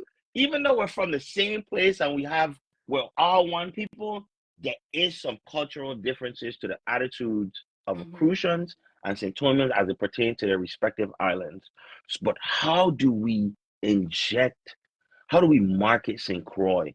How do we because to me, St. Croix is best of all worlds. It's Mhm. beautiful, it has history, it has culture, and it has a beautiful, like in St. Thomas, for a long time, it seemed like it was Spanish people and blacks were segregated. In St. Croix, they're not. They're Mhm. like this. Yes. They're married into each other, they coexist with each other, so there's a different feel to it and a Mhm. different ambiance that it gives you. Beautiful. Don't forget the food. But how do we market it? That part might lose you some votes. So let we just skip that. I'm not Don't. saying your food is bad. I'm just saying our food is really good because I it's like you. infused I with so really many like you. different things. I really like you. I'm just gonna Okay, ignore that. rewind. Yeah. It's like no. No, listen. So I St. Croix offers a lot, Right. right? And I heard the governor, and I mean, I was heartbroken because I didn't know about the desks, right? This is what I know to be true, though. We need, I would like to see our governor, whomever the governor is, have a conversation about how to bring St. Croix and St. Thomas together. The whole divisiveness is not good for Right. any of us. And I Right. heard you and the conversation with the governor, and I thought that is very, that the it's sad that the governor, even the governor, shared that information because That's not what things should not be that way, right? Right. So St. Croix has two cities, two towns. We have Frederickstead and Christiansted. Frederickstead does, it has the ability to at least home two cruise ships a day. And there is always a conversation about extending the pier for more. And I could see us maybe having three a day. I don't see us being able to tolerate at this point 5 or 10. 20,000 people, not going to work. But we do Right. have the Christiansted Harbor, which is currently supposed to be dredged. It's been in the making for a while.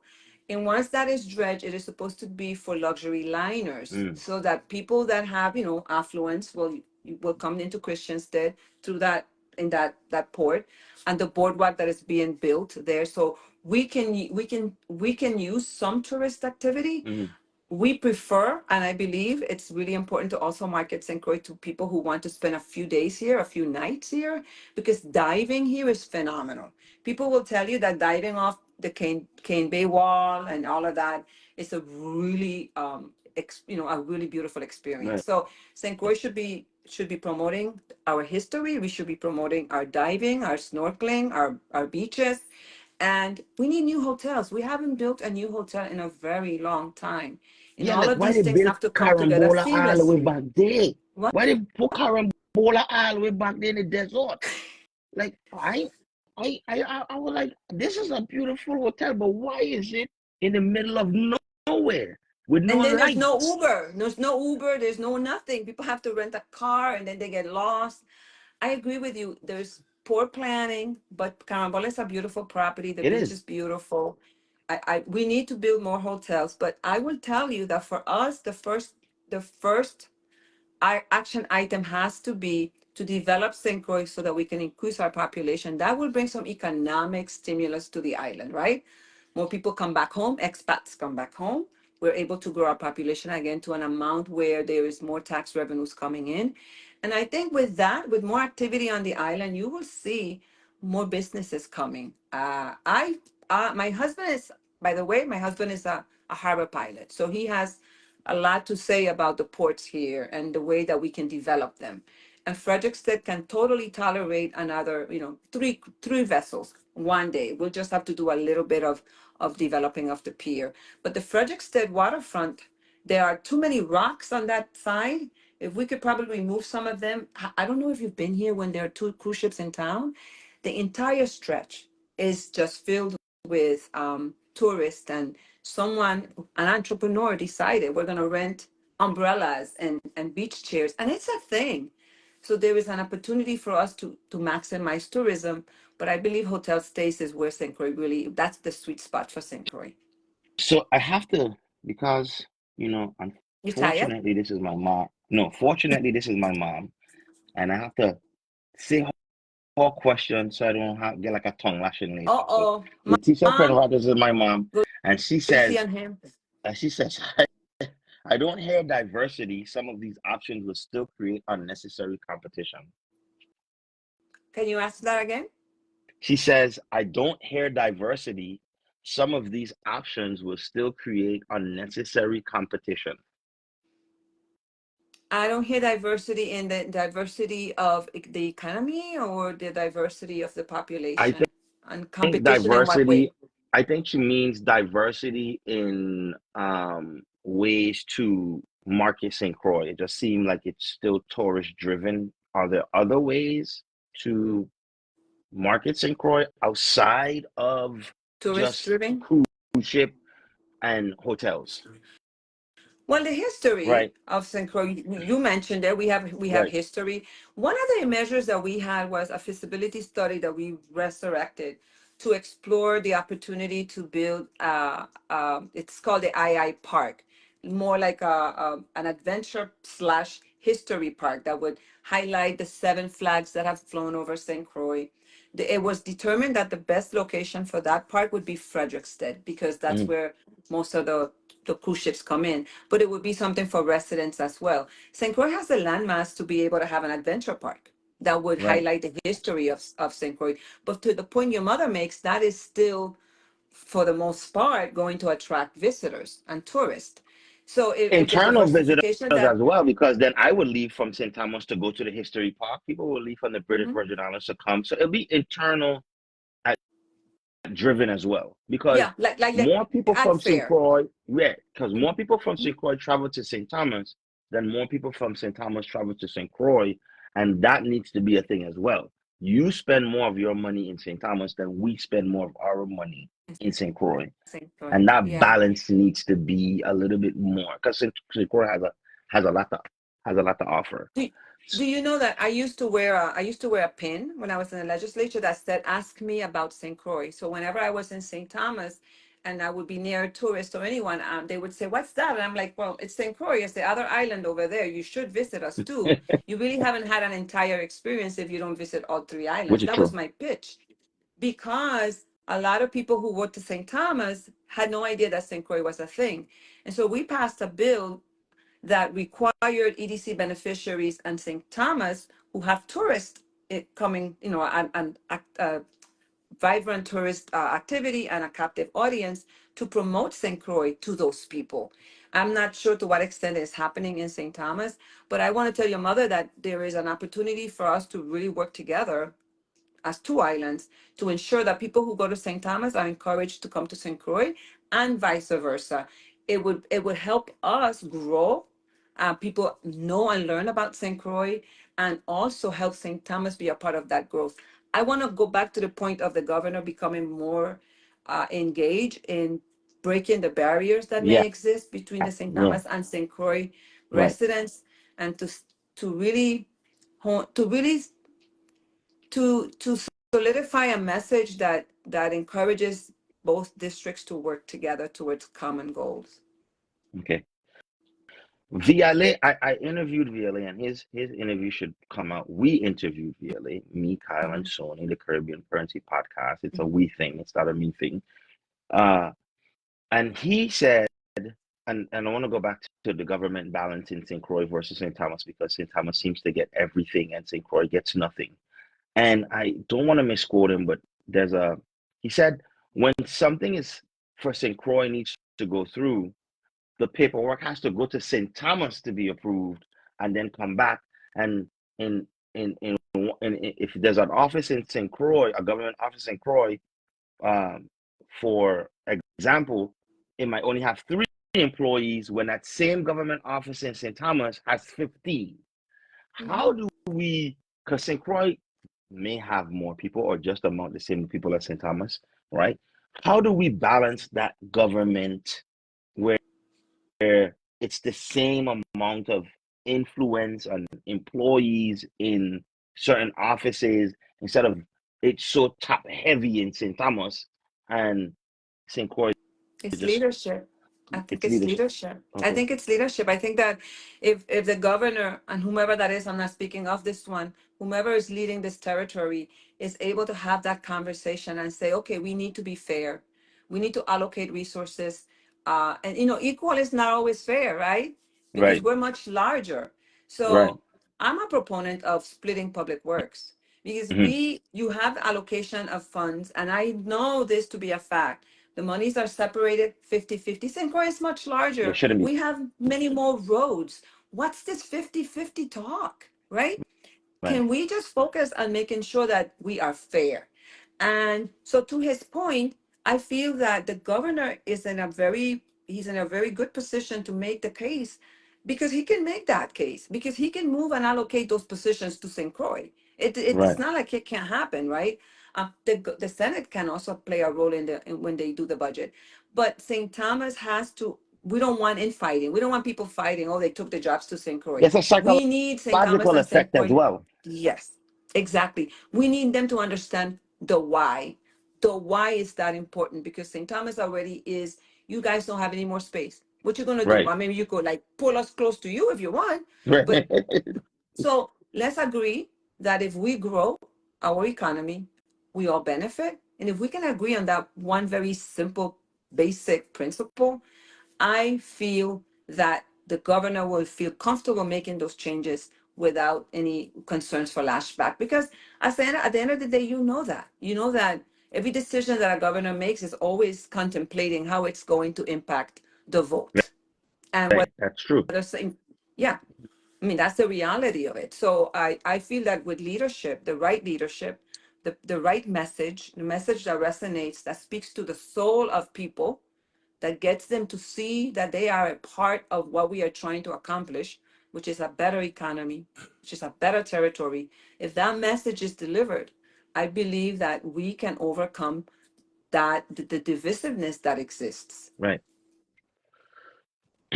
And I really needed to not exist because my business partner is a Crucian, and I didn't Ah, grow up. Yeah, I didn't grow up. Kyle is half Crucian, so I think that my success in life so far can be contributed to diversifying who I associate with, and not just only messing with people from St. Thomas or taking on this mindset that it's St. Thomas versus St. Croix.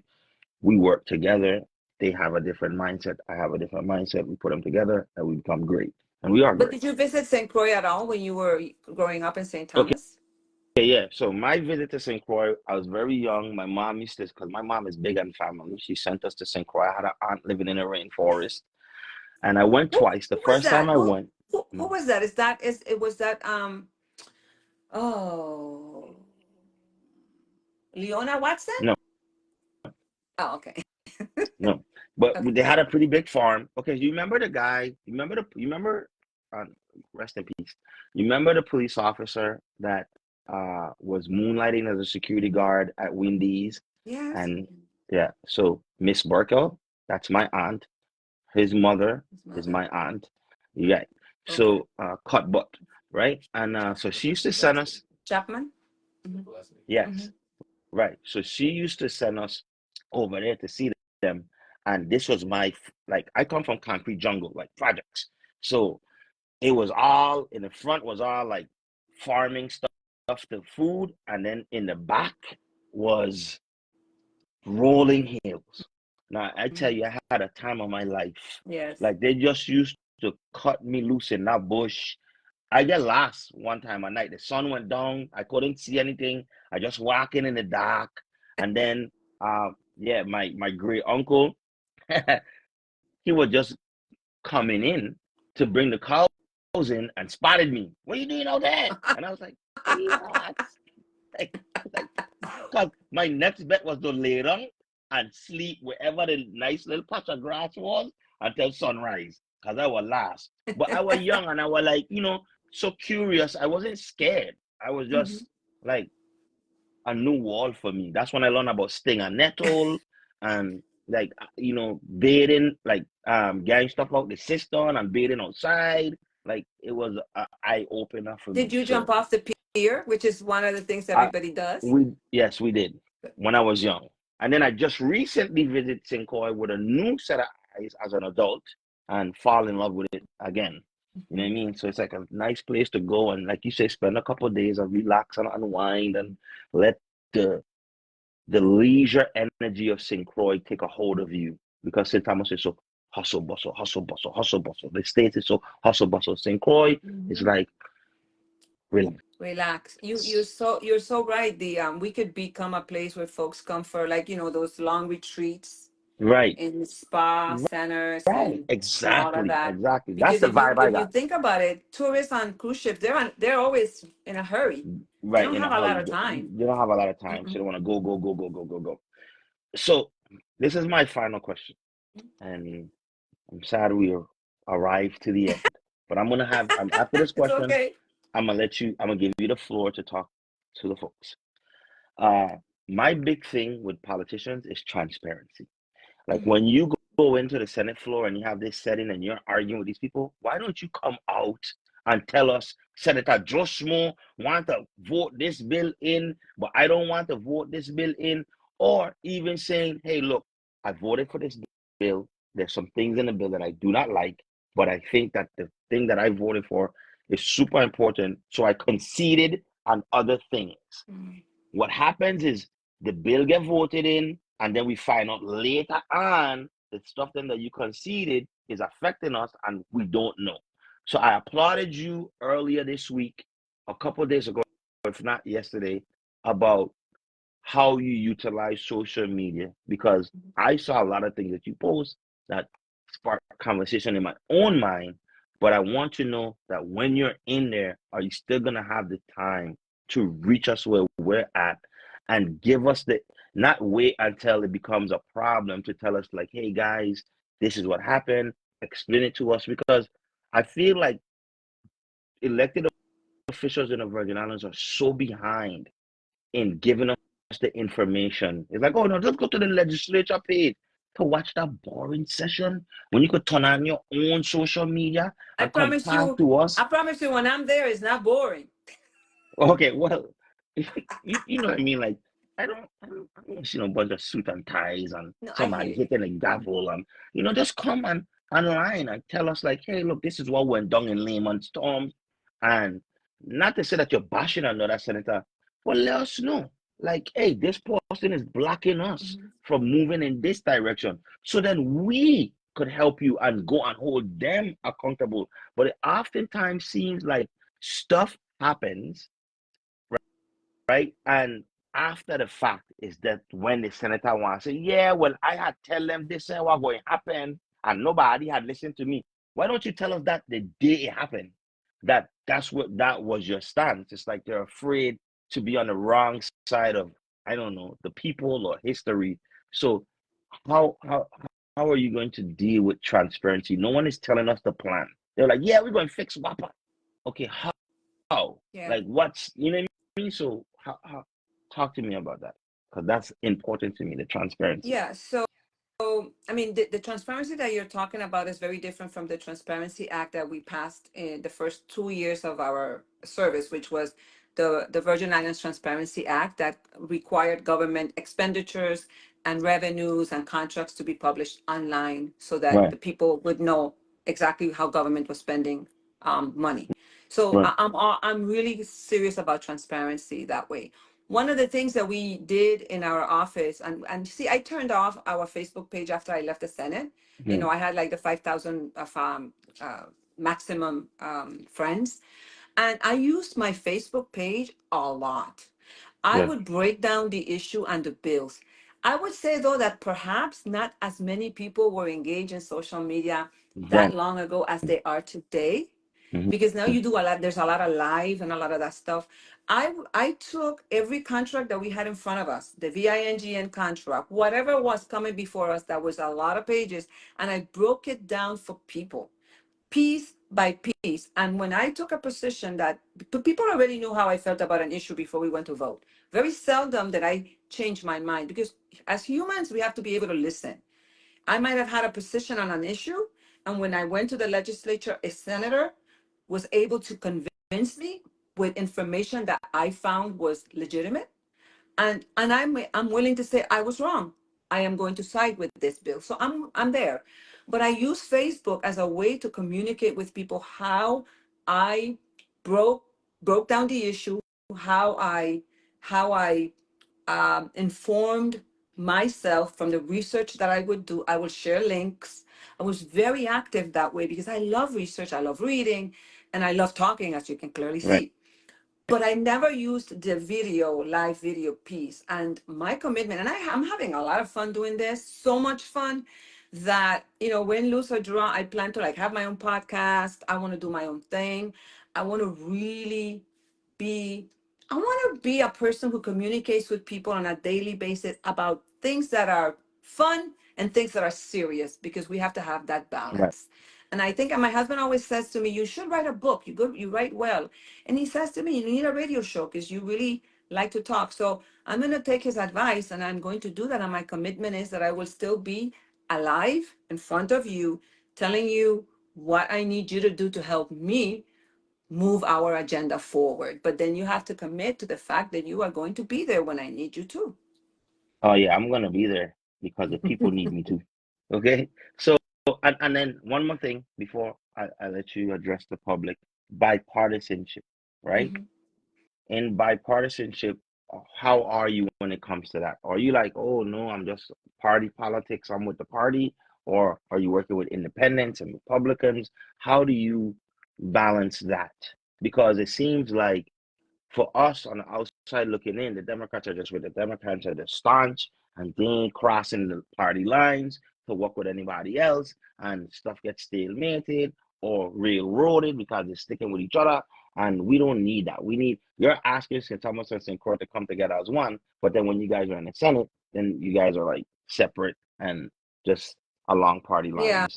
Are you a person that go against party lines from time to time, or do you stick with party lines? So, I served in the legislature as an independent for the Hmm. majority of my term. Right, My last term, I went back to the party because I was a Democrat. right, And so I served in both capacities. We don't have Republicans in the legislature, right. and it would be good to have more diversity in the legislature. I think when you have two strong parties, you really have checks and balances, and Hmm. but we don't have here.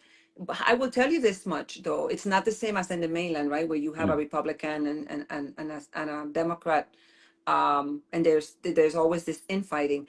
To the credit of the legislature, when I served, and I hope even now, people work across party lines, whatever that is. I'm a no Right. party versus a Democrat.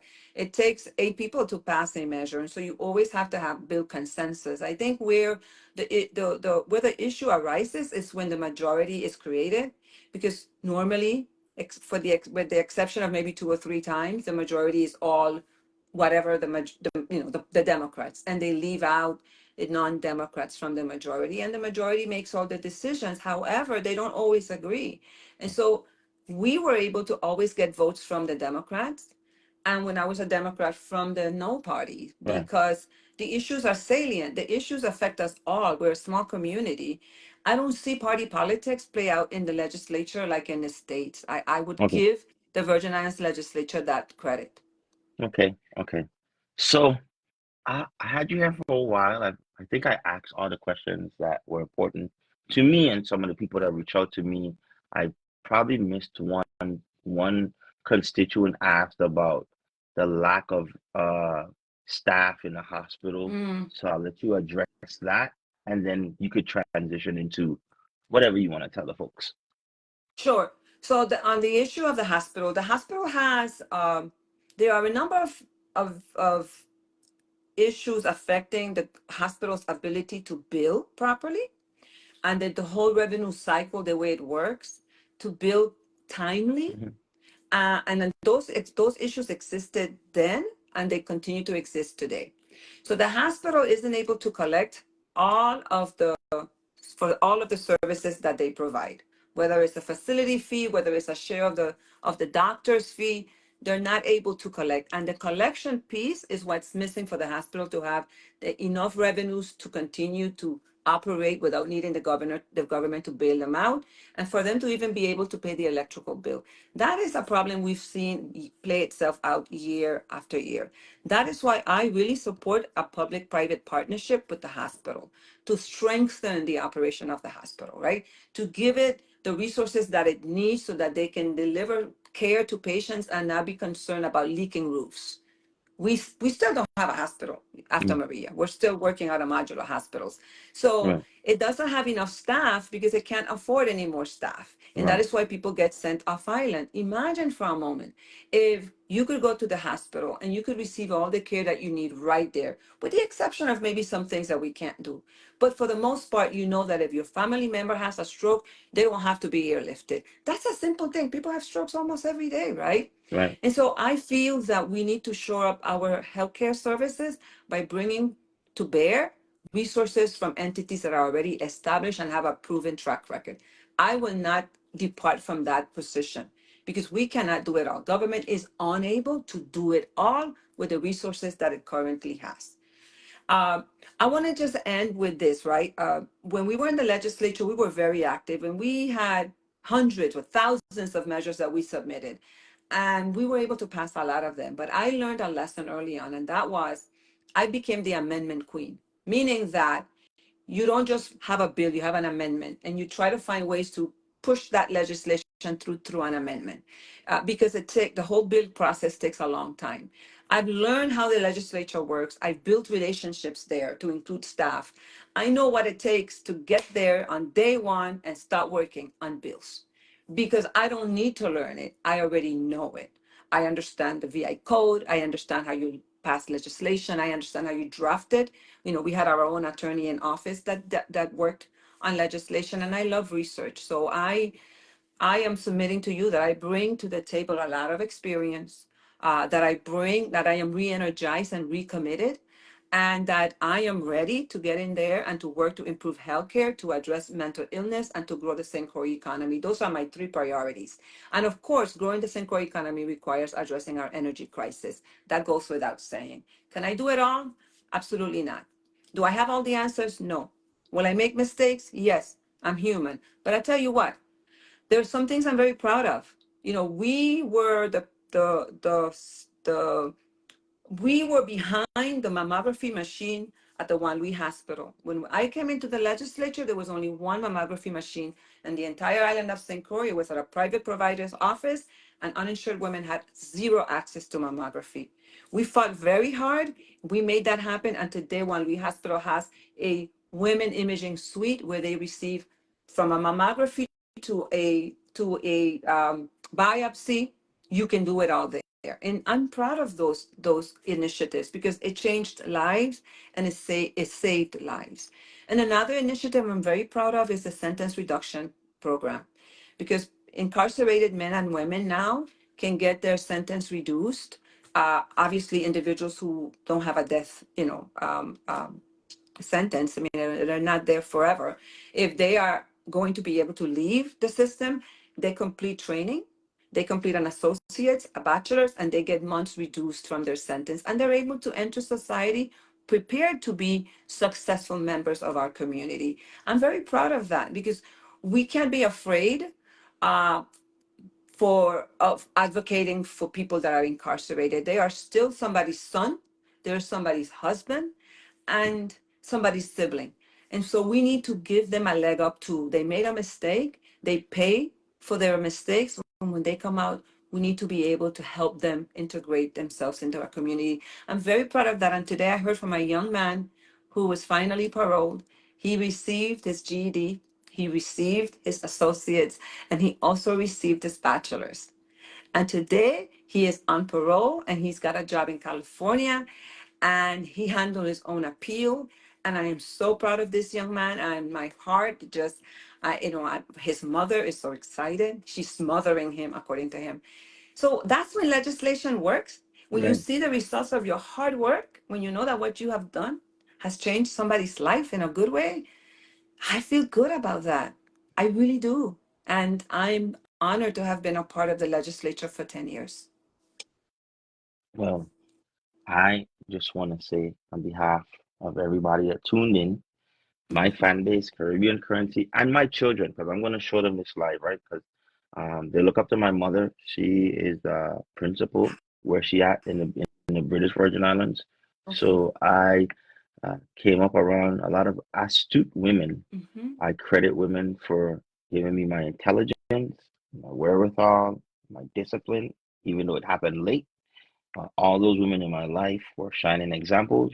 So every time I get to encounter a woman of your caliber, it's exciting for me because you guys are the nurturers of our society, right? So when you guys are leading the way that you're leading, involved the way that you're involved, teaching the way that you teach, it only makes us better. And like I said, I have two daughters, and I'm super excited to show them this live. And I know there are a lot of Hispanic daughters out there that could take inspiration from you. Black women, any women can take an inspiration from you. You're a fighter. Uh, how you dealt with your adversity, and just how you articulate. And I was super excited to have you on this live, and you did not disappoint. I can tell you Well, that thank much. you So, very much. We're not going anywhere. We're going to work with young people, and right. we are going to continue to ask people to register to vote. And so the engagement and my commitment is long term, whatever the outcome is. So I'm asking people to please register. You have until October 6th to do that and go and vote because it's important. You can complain. It's okay. But you must vote because only you and your vote can really make a difference.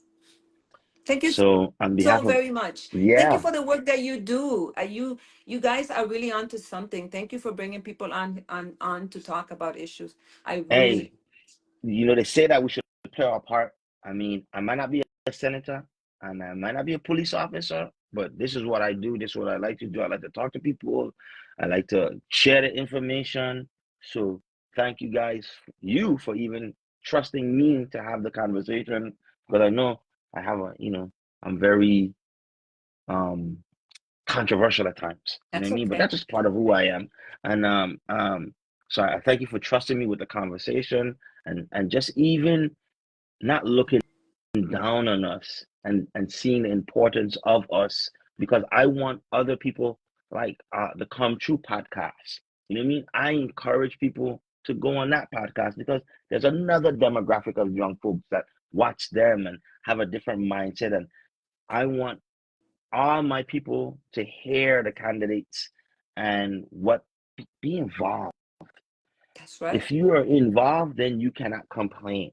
And here's your moment. You know what I'm saying? So thanks again for coming We on. And are on Come True tomorrow night. yeah, you are. I will be tuned in, because that Listen, I'm is wishing one you of the the podcasts that I love. best in your efforts to quit smoking. Yeah. I am praying for good outcomes.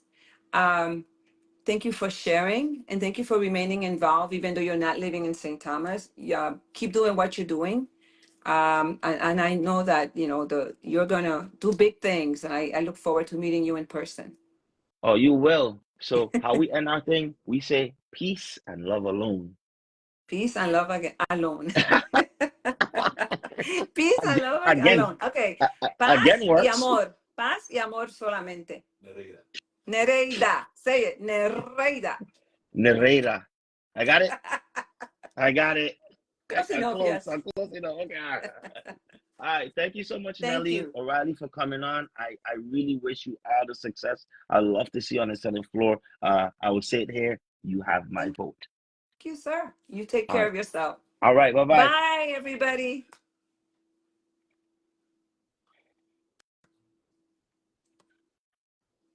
Okay. So that was our candidate for Senate, the 36th body of the legislature, Nerera O'Reilly. Nellie. Okay. So if you haven't seen this live in its entirety and you already caught some, I'm gonna save the live. This is episode 3 of the Corner Talk. Thank you for all of you who stayed there for 2 hours. Two people who like to talk. That's 2 hours. But I try to get as much information as possible so you guys can see what's going on. I'm gonna save the live, and by tomorrow I'm gonna rename it so you can see exactly what it is. And I hope I did good. Peace.